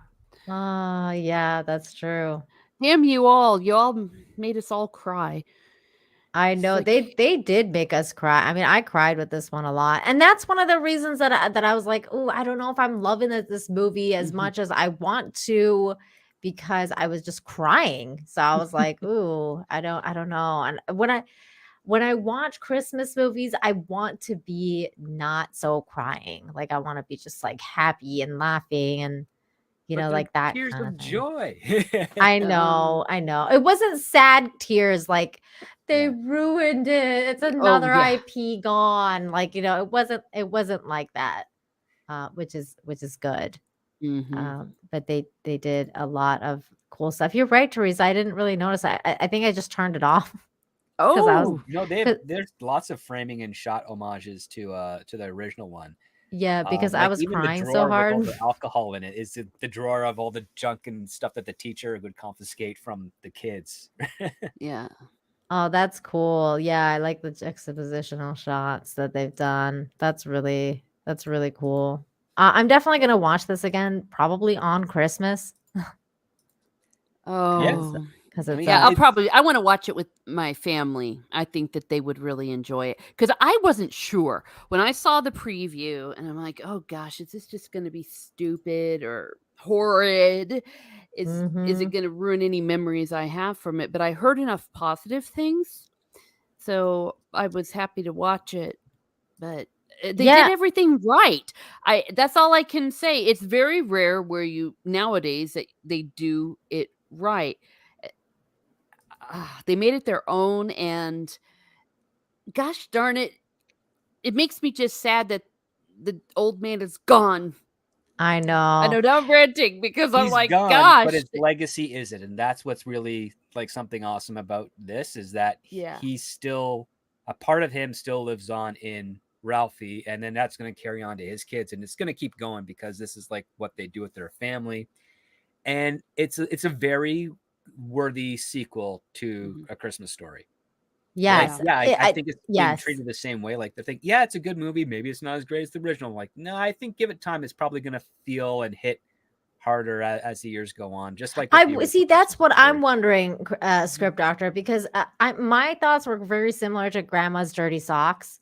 I know that sounds really weird to say, Mhm. but it says good movie, not a classic like the first one, but it has the right heart and it goes a long way. And I kind of like originally that's how I felt about it. I was like, I don't know if it's like the classic for me, like 'cause I could Mhm. watch the classic every year. I don't know if this one's the one that I can watch every year. But maybe in time it will be like maybe it'll just be like an addition to A Christmas Story for me, and then I'll just I keep think watching it too. I don't I've know. already seen this film twice, and I think as more people like see it whilst watching with the Christmas Story, you'll probably pick up more things that are going on with it, and then realize, yeah, this has got that heart. That the first one does have a few missteps, and I think that had to do with the fact that the original mother, the actress, she retired in 2007, and she just didn't want to come back. But I think Mhm. if she did, this would not be a just for money role for her because the mom, I think they would have tweaked the mom to be more like what the mom was, Mhm. and this wasn't like a cash grab or anything of that nature. Like there's a meaning behind this story. It was a mistake that Warner Brothers didn't put this in theaters because I think it would have done very, very well I agree. theatrically. Uh, but I mean, it is what it is. Who knows? Maybe they'll wisen up and find a way to book it later. But I doubt it. But again, it's a beautiful film, and it's amazing that you're able to get this in the time that current day politics exist in Hollywood. Yeah, Yeah. it's definitely a missed opportunity to not have it released in the theaters, and I like it's just one of those things where they just should have released it in the theaters because what other Christmas movie is there? Like, There's nothing. there's Violent nothing out. Night, and that's not even a proper Christmas movie. No. It's not a proper Christmas movie. I mean, you got the sequel to one of the most classic Christmas movies of all time, and then you don't release it in the theater. I think that's just a crime against movies. This should have been released in the theater, and maybe they'll just wisen up, like you said, and maybe they'll release it next year as at least like a, yeah, we're a As an year event late, thing. but yeah, like as an event thing. It should be an event thing. Like it should be Yeah, like, double okay, it's feature. Christmas. Yeah. Do a Yes, double feature at the feature. Double theater. feature. I'd go. Doing Christmas Story Christmas to Story. Christmas Story Christmas. Yep. Yeah, Yep. I'd go to one of those theaters where you have dinner and drinks and all that. It's like a restaurant. Like the Draft House, yeah. Yep. Oh, yeah, I'm gonna say that. Yes, Mm-hmm. but And go ahead. and also I was Teresa. gonna say maybe I'll just do a double feature with the family this Christmas. Watch A Christmas Story and then watch this. I think maybe that'd be fun. And you know what? And this is the other thing that I will say, Richard Diaz, I think you're right because I honestly I didn't even know about this movie. I didn't hear a word about this movie until Tom said something. Tom was like, "Yeah, there's a new Christmas Story sequel and it's really good." And that's the only reason I watched it. Mhm. Yeah. But otherwise I didn't even know that it existed.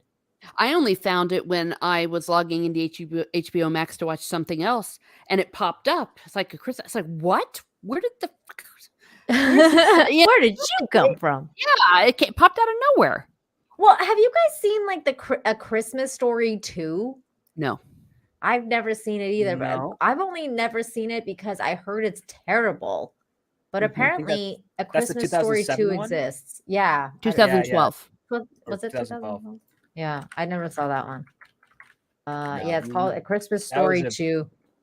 it was foolish to try and remake it or to try and do that type of sequel. Now, Tom was talking about My Summer Story, which came out in '94, and apparently that's also really good. But I feel like I've seen it, but I don't think I have. I can't remember enough. So wait, but A Christmas Story 2 is okay. So it's not. It's a remake. Oh God, why would you even do this? Yeah. Is it? Well, I think it was a remake, or at least, or trying to be like one of those soft reboots, because it was at the peak of getting that thing getting started in the early 2010s. That's when you started doing the sequels and reboot things. Yeah, it looks kind of like a sequel slash reboot because there's the old man with his lamp and everything like that. The kid's still like wearing like some other type of Like a dog outfit. yeah, it's like a reindeer.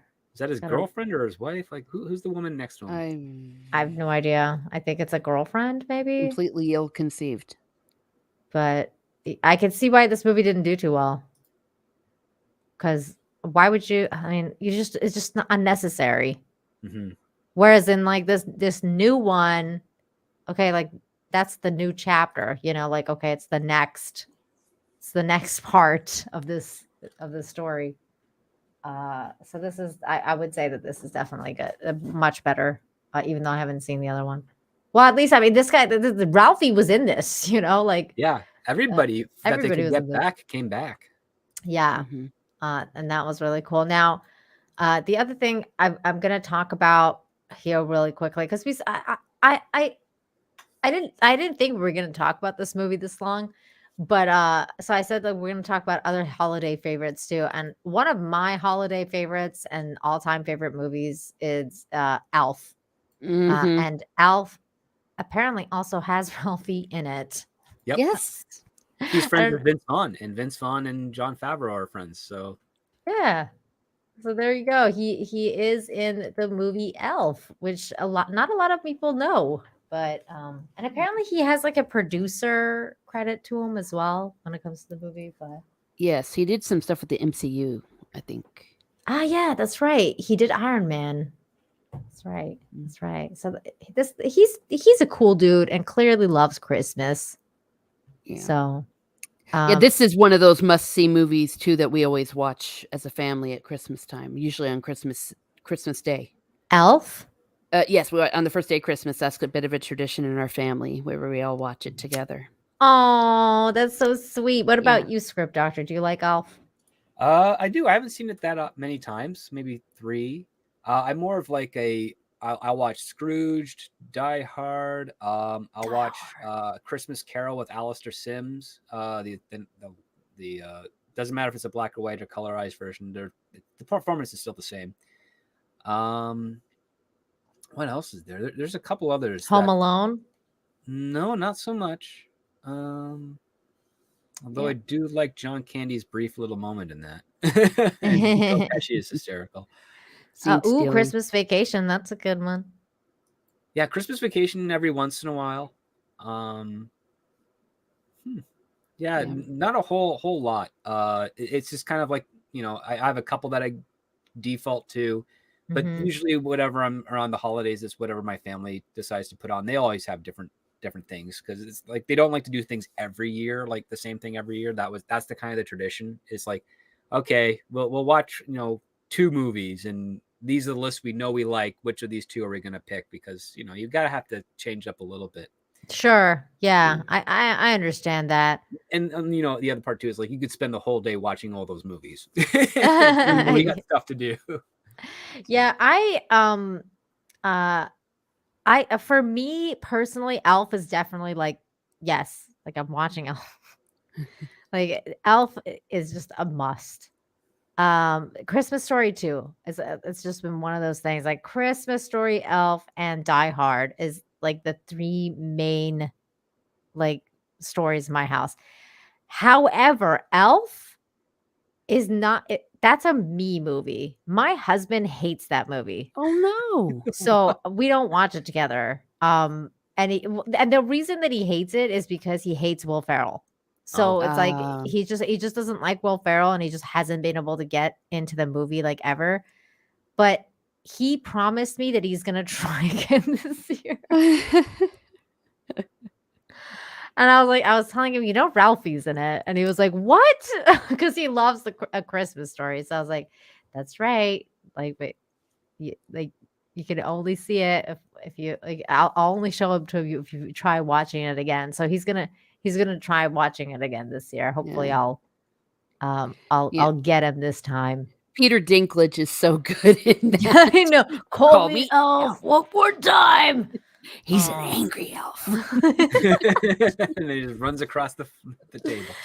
Corn Pop for $1.99 says Howard the Duck. Wait, Howard the Duck is a Christmas movie? I never really thought about it as a Christmas movie. That's a very disturbing movie.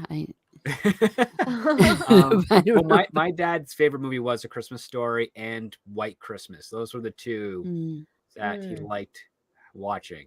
I don't know if I would consider Howard the Duck a Christmas movie.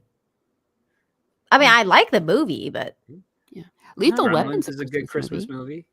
Both of them actually are pretty good Christmas movies. Which one? Gremlins. Oh, Gremlins. That's, yeah. I've never really seen it, especially the second one. Oh, you've got to watch Gremlins.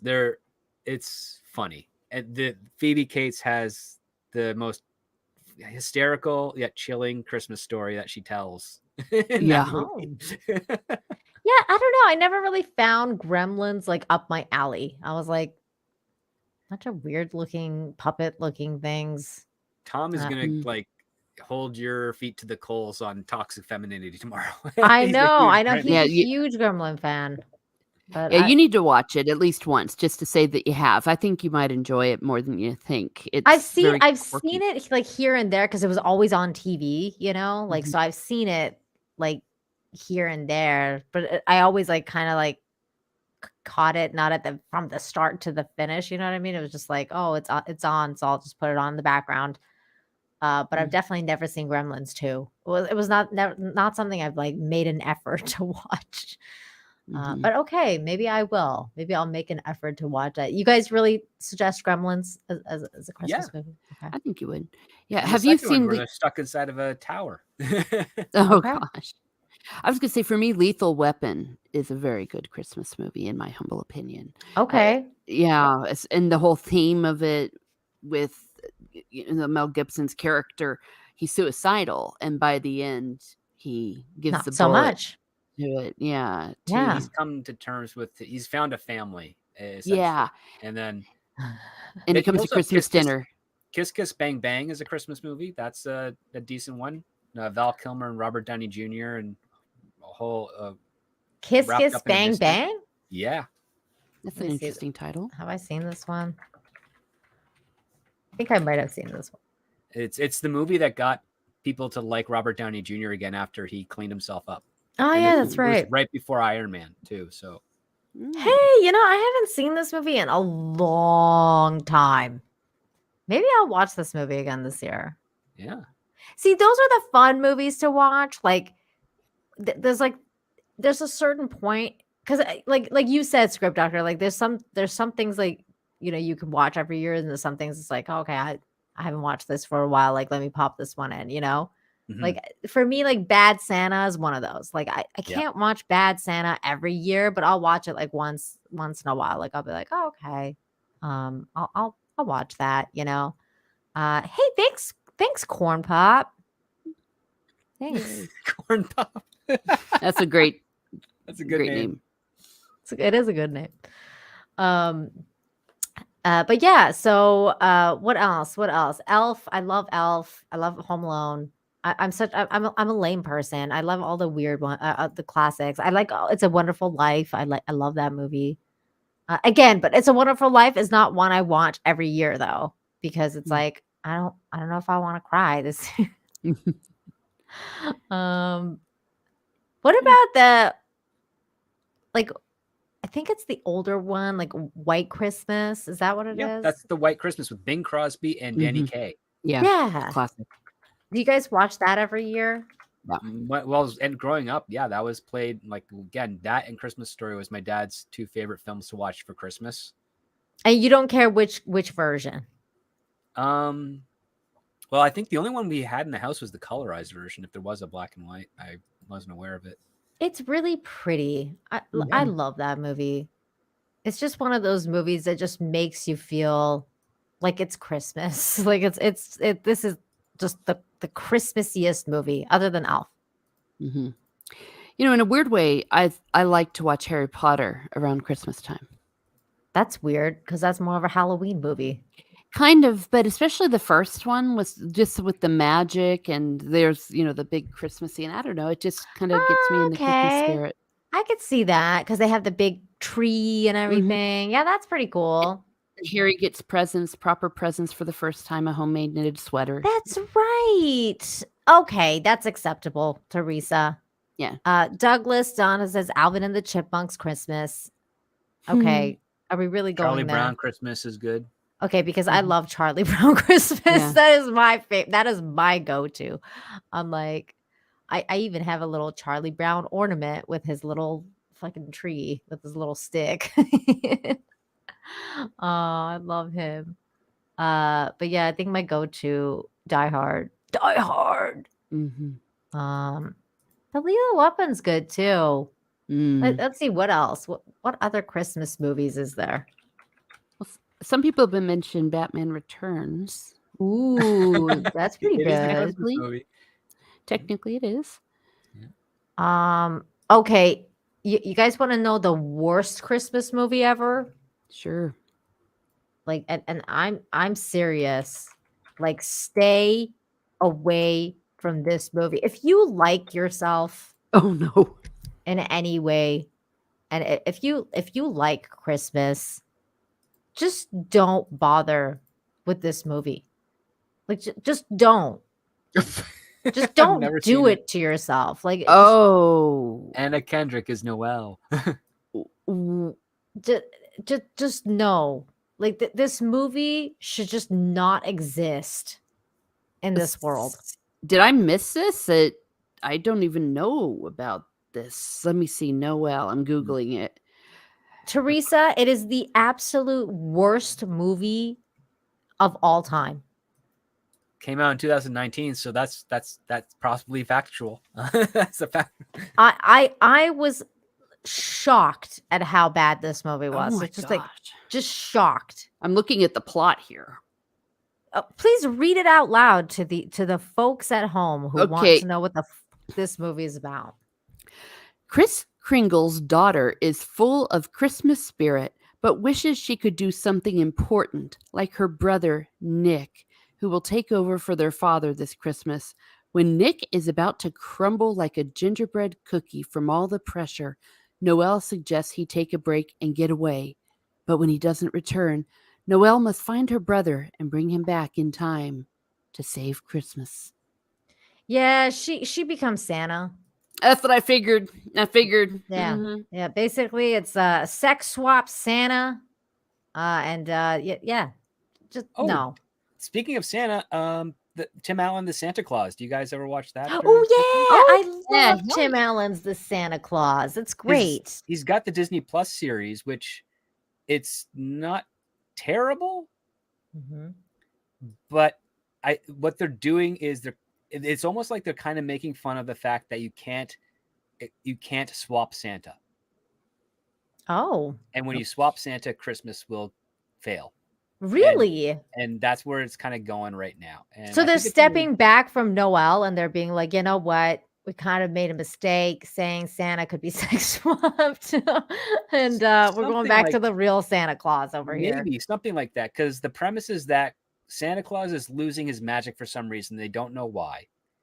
And so Santa says, well, maybe he's been doing it for 30 years. He's 60 years old. Maybe he should retire and go back to, a normal life because he's got kids. And so he does. And he's having a hard time adjusting. And then the guy that they get to replace Santa is a very corporate dude.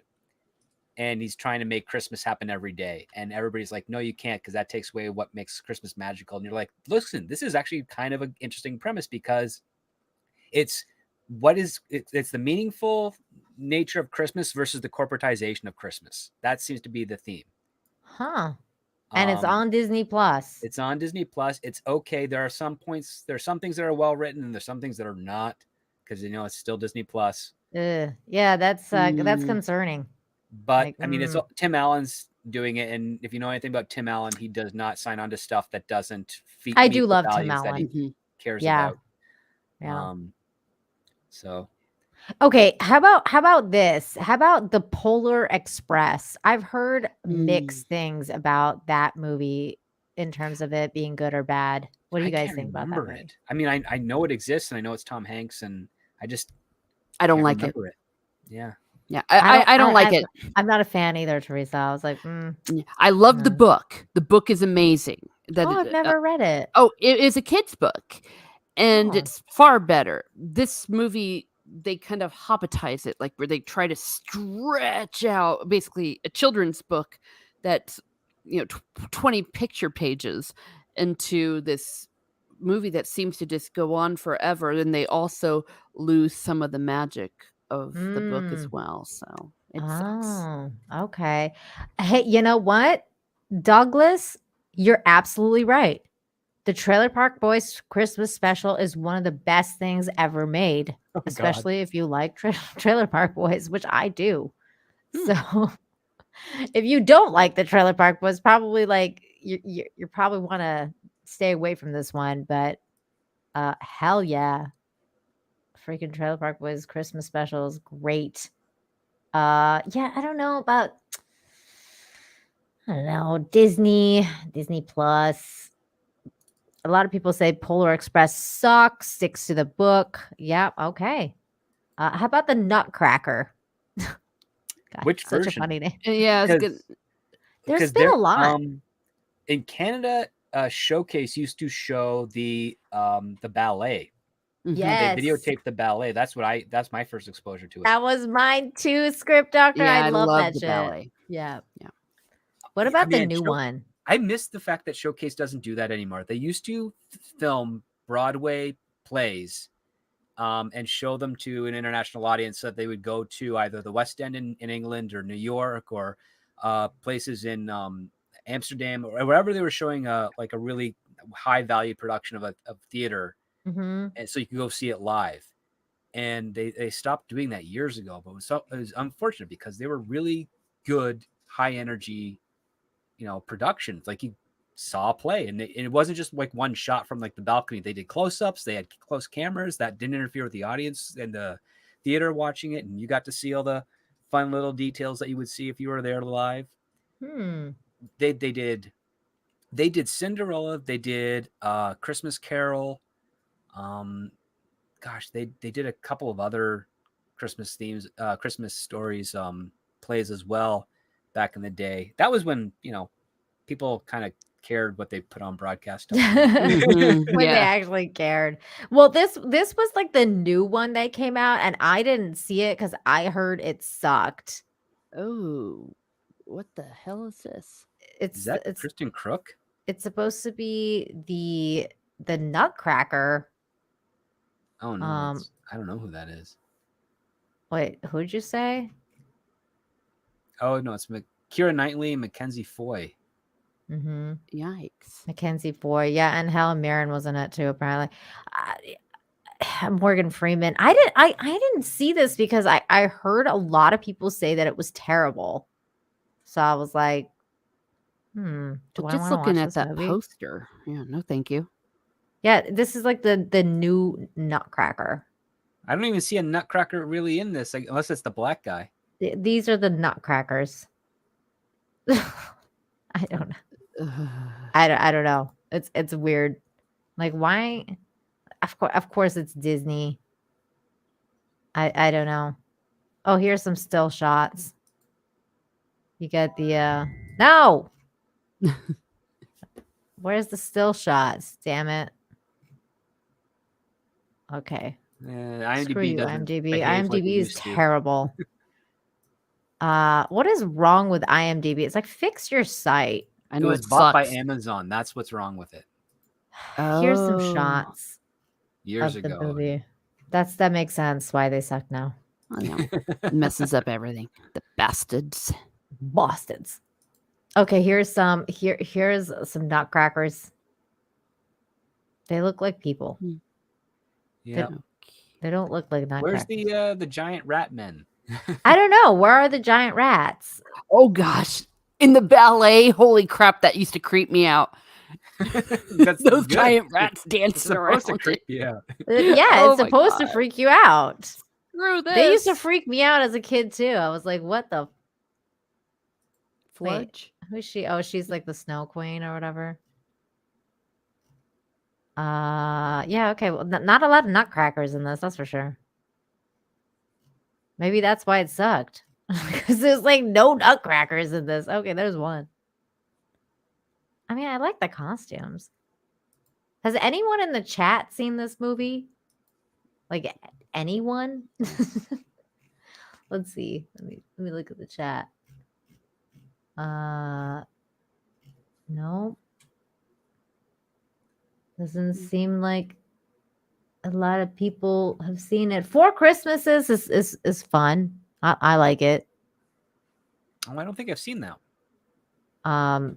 It's one of those weird ones. Like it's not the best, but it's with Vince Vaughn and Reese Witherspoon, and they have like they're divorced parents, so they have to have like 4 Christmases. Like they both have divorced parents, so they have to do like Christmas 4 times. I think it's one of those movies that divorced kids would understand a lot. I don't know. It's not the best, but it's fun. It's fun to watch once in a while. Ooh, I like the one Gary likes a lot too. I think what was it called? The one with Hugh Grant and all the other people in it. Holiday something. What was it? Not say anything. No. Love Actually. Oh, Love Actually. Yeah, that's all right. Yeah, I like Love Actually. There it is. Everybody's in the chat talking about. I like Love Actually. I especially like the because it's like all these different types of stories. Some of them are like really dumb, but I really like the rock star guy because he's hilarious and he's like I don't know. I thought that whole story is really funny, like with all the bitches. And then like the other story that's really funny is the one with where the British guy's like, I'm gonna go to America and get myself like some hot chicks because they like my British accent there, and he does, and he comes back with like the hottest chicks because they just liked his accent.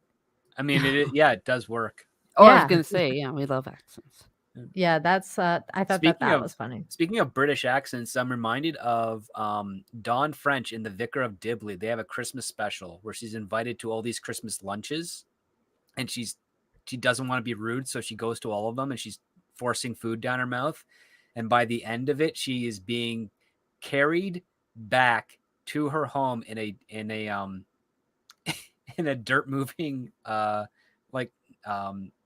plow. Like she's in the What the is this carriage movie? It's not a movie. It's a Britcom, but it's their special called The Vicar of Dibley. And Vicar of Dibley. That sounds funny.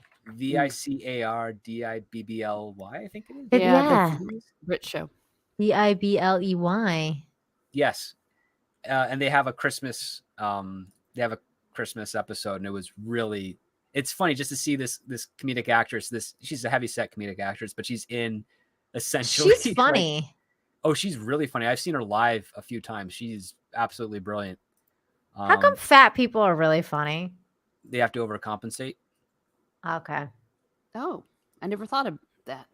That's why when Melissa McCarthy lost the weight a little bit, she became unfunny.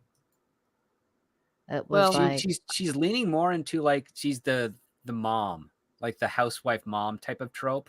Last few movies I saw her in, as opposed to the funny woman that wants to lose weight. I don't like the idea of having to always pigeonhole an actor. But regardless, like Dawn French, she plays the vicar, and then on top of that, one of the running gags is that she's in love with one of the men that's at the that's part of her parish. She wants to marry him. Oh, that's funny. I'll tell you that problems like that happen, but usually they're married. Oh, yeah. Never mind. I know. There's this one episode hearing dirty laundry. That's spicy, Teresa. Oh, I can tell you some stories. Ooh. It's like that's naughty Christmas right there. Yeah, Mm, it happens. And it's a very spiciness. peculiar village. Like she's the fish out of water, but the village is really like nuts. Like as all in British sitcoms. is. Sure. I like British sitcoms. They're funny. Oh yeah. What else is fun to watch on Christmas? You know what? The Lion Witch in the Wardrobe. That's Yeah, a Christmas movie. that's pretty good.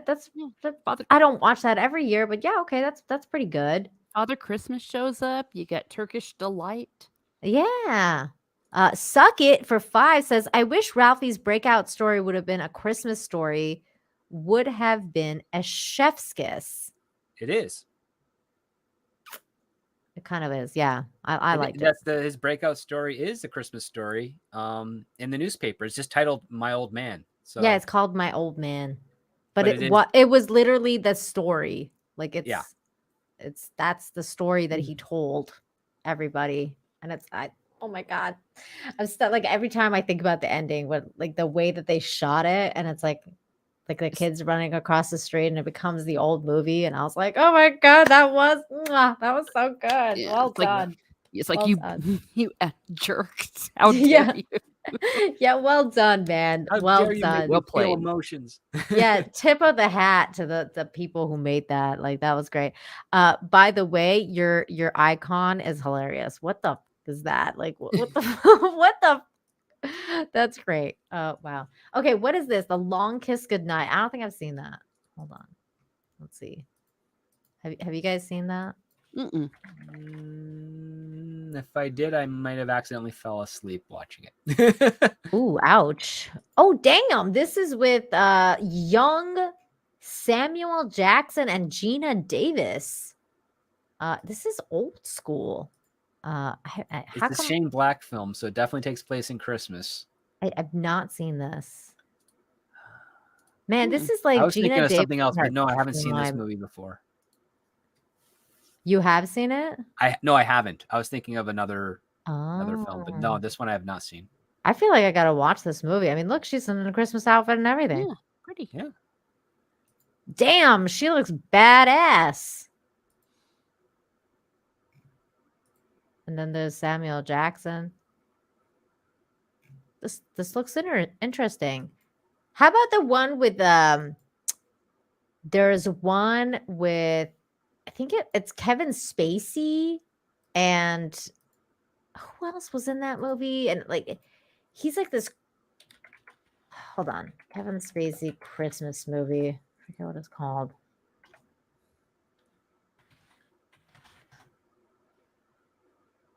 A Ref. Oh, It's that's a night with the before movie. kidnapped couple, right? Yes. Oh my Yeah. gosh. Yeah, that movie was kind of dark. Like I was like, "Whoa, man." It was like a dark comedy, but I like when I went into that, I was like not prepared for the movie. I was like, "What the Yeah. there it is. The Ref. There's also Trading Places that takes place during Christmas. Oh, yeah, that's right. yes! Yes, Trading Places. I love that movie. That's a great movie. Fred Claus, I remember I- laughing at the trailer. I don't think I've seen the movie though. I wasn't a huge fan of Fred Claus because I feel like it got like I like that's what I felt like about the trailer script. Like I thought that all the movie had the funny parts were in the trailer. Yeah. And then I was just like, oh, okay, like that's a movie, I guess. Like, I just never went back to watch it, like rewatch it again. Yeah, the ref was good. I mean, it's funny. Like it's decent. I don't think I could ever watch it again because it's got Kevin Spacey in it, and I think Kevin Yeah. Spacey's creepy as fuck now. It's too bad. Turned out to be a rapist. Yeah, and there's more charges being filed in Britain Oh. as we speak. Okay, I think we talked about a lot of Christmas movies, so you guys got a good bunch. Okay, so yeah, of course, Die Hard. Die Hard's my favorite movie. I bought a Die Hard. Tree ornament. Yeah, it's a little tree ornament, and he's in the vent, and his lighter lights up. It's really cute. Oh, it's downstairs though, so I'm not gonna go get it. It's on the tree already. Yeah, Christmas Vacation's great. Scrooged is great. Scrooge Love has a wonderful Scrooged. ending. Yeah. Yep. Mm-hmm. Hey, do you guys watch the old Scrooge too, or like just like Scrooged? Well, Christmas Carol is the one I'm familiar with. I think there Yeah. was a movie called Scrooge in the 60s. I want to think. Yeah. Was it? Let me see. I know there's also a Scrooge with Michael Caine. I've seen that one a few times. I like that Yeah. one. But I think that's George- also titled The Christmas Carol. Yeah, George C. Scott did. George C. Oh. Scott. Yeah. Yeah. There was one. Wait, what is this? Scrooge, a musical? The fuck? Never seen this. Albert Finney's Scrooge, the musical in the 70s. I'm like, what? Oh, I actually like that one. Now, at first I was thinking it was like a stage thing, but no. It has some catchy tunes. It does? Oh, okay. Yeah. Maybe I watched maybe it I'll as a check it little out. kid. Okay, it's not as bad as it sounds. I love the Mickey's Christmas Carol. Oh, I will just say that right now. I mean, like, okay, if we're talking Scrooge the story, like, I think Mickey's Christmas Carol is my favorite one. Like, it's my favorite rendition of that, like the Christmas story, or that, you know what I mean, like of the Scrooge tale. I don't know why I love that one. I think it's because I watched it a lot when I was a kid. You know how it is. Yeah. You remember things fondly that were magical to you. Exactly. What about A Christmas Carol with what's his name? I think it's Jim Carrey. Oh, the Robert Zemeckis computer Yeah, cartoon one? I never watched it I didn't Oh, see it that either. sounds because I fun. was like, what the fuck is this? And I was kind of down on Jim Carrey at the time, but I didn't watch He was it. getting mind poisoned by Jenny McCarthy. Is that what during was that. going on? Oh yeah, he was in a relationship with her, and she's kind of nuts. Oh, Yeah, I never watched this one because I just thought it was too weird looking. I was like, I don't know. I'm just not into CGI, especially for like my Christmas movies. I think that's why I didn't like Polar Express either. You know, I was just Mhm. like, Christmas CG. That's why I love Elf because there's Mhm. so much setting. Like there's just so much setup and like there's just so much. You also have Ed Asner as Santa Claus, which is brilliant because Ed Asner he's a grumpy Yes. editor from Mary Tyler Moore. He's Yes. done a bunch of other roles. I love him. Yep. Uh, Rest in peace. Rest in peace. Oh, Mel Gibson, Fat Man. That's a Christmas movie. That's a funny. That is a good one. It's a good, fun Christmas film. That's a great one. Like for a newer Yeah. Christmas movie, because all the newer ones suck. Like I said, like Noel. Like, don't watch that movie. Like I cannot stress that enough, people. Like, do not Never. throw away your life for that movie. God, I hate that movie so much. I don't think I've ever hated a Christmas movie as much as I hate that movie. Okay, A Longest Good Night. I'm gonna probably watch that. That looks good. I'm gonna try and watch the one that you love, Script Doctor, a White Christmas, because it's been a long time since I I've don't seen know a that one. bad Danny Kaye movie. That's the thing. Like he's a comedian and master of the old style of arts of dance, comedy, drama, music. Good stuff. All right. Well, let's end it here. Everybody, thank you so much for joining us today. And I hope that you will give this movie a chance. This A Christmas Story Christmas. If you haven't seen it, you should definitely give it a try. And if you have, I hope you enjoyed it. And I hope you enjoyed this stream and us talking about it. And thank you for being here and hanging out with us. Before you go, make sure you check out my cosplay calendar campaign. It's still going. It's on its last days. We're at $7,488. I don't know how it jumped down, but there you go. It's there. You can contribute to it if you want. And the first tier gets you the calendar, second tier gets you a calendar and a poster, and the third tier gets you a calendar, poster, and an art book. And if you don't want to get any of those things, you just want to contribute, you can do that. And I can't believe that this much has been reached. It's incredible. And I think it's just been a really wild ride for me to do this campaign. And I really appreciate all of you guys for being here and for backing it and everything. So it's going to be a really interesting holiday season for me because I think I'm going to have to actually work and do this and make this happen. So that's going to be really fun. But everybody, you guys are awesome. Thank you, Darren. Thank you, everybody, for being here. Teresa, Yay. tell everyone where they can find you before we leave.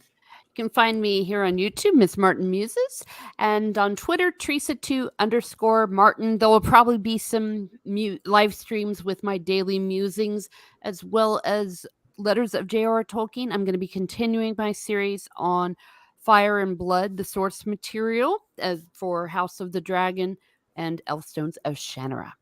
Nice. And also, yes, I love Jingle All the Way. I freaking love that movie. I don't care what anybody says about that movie. Skywalker wants a Turbo Man. Yeah, exactly. If only he had gone differently, maybe he wouldn't gone to the dark side. Dude, Phil Hartman in that movie was freaking fantastic. I mean, I love that movie. That it's from another time, like those movies are just from another time. The prosperous decade of the 90s. Yes.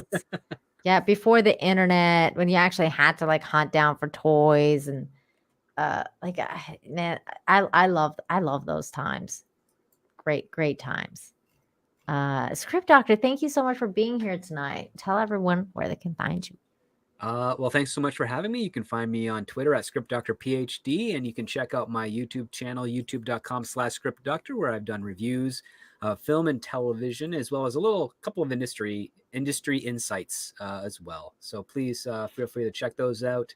Now that I have my new system up and running, if time allows, I might go back to streaming a couple of Diablo sessions for the holidays. Nothing keeps you warm like going into a fictional hell in a video game. Sure. I can see that. Thank you so much, you guys, for being here. It was fantastic to talk to you, and we'll be back next week for something else. I don't know what we'll review, but we'll be back. Thanks again, everybody in the chat. You guys are awesome, and we'll see you next time. Bye. Bye.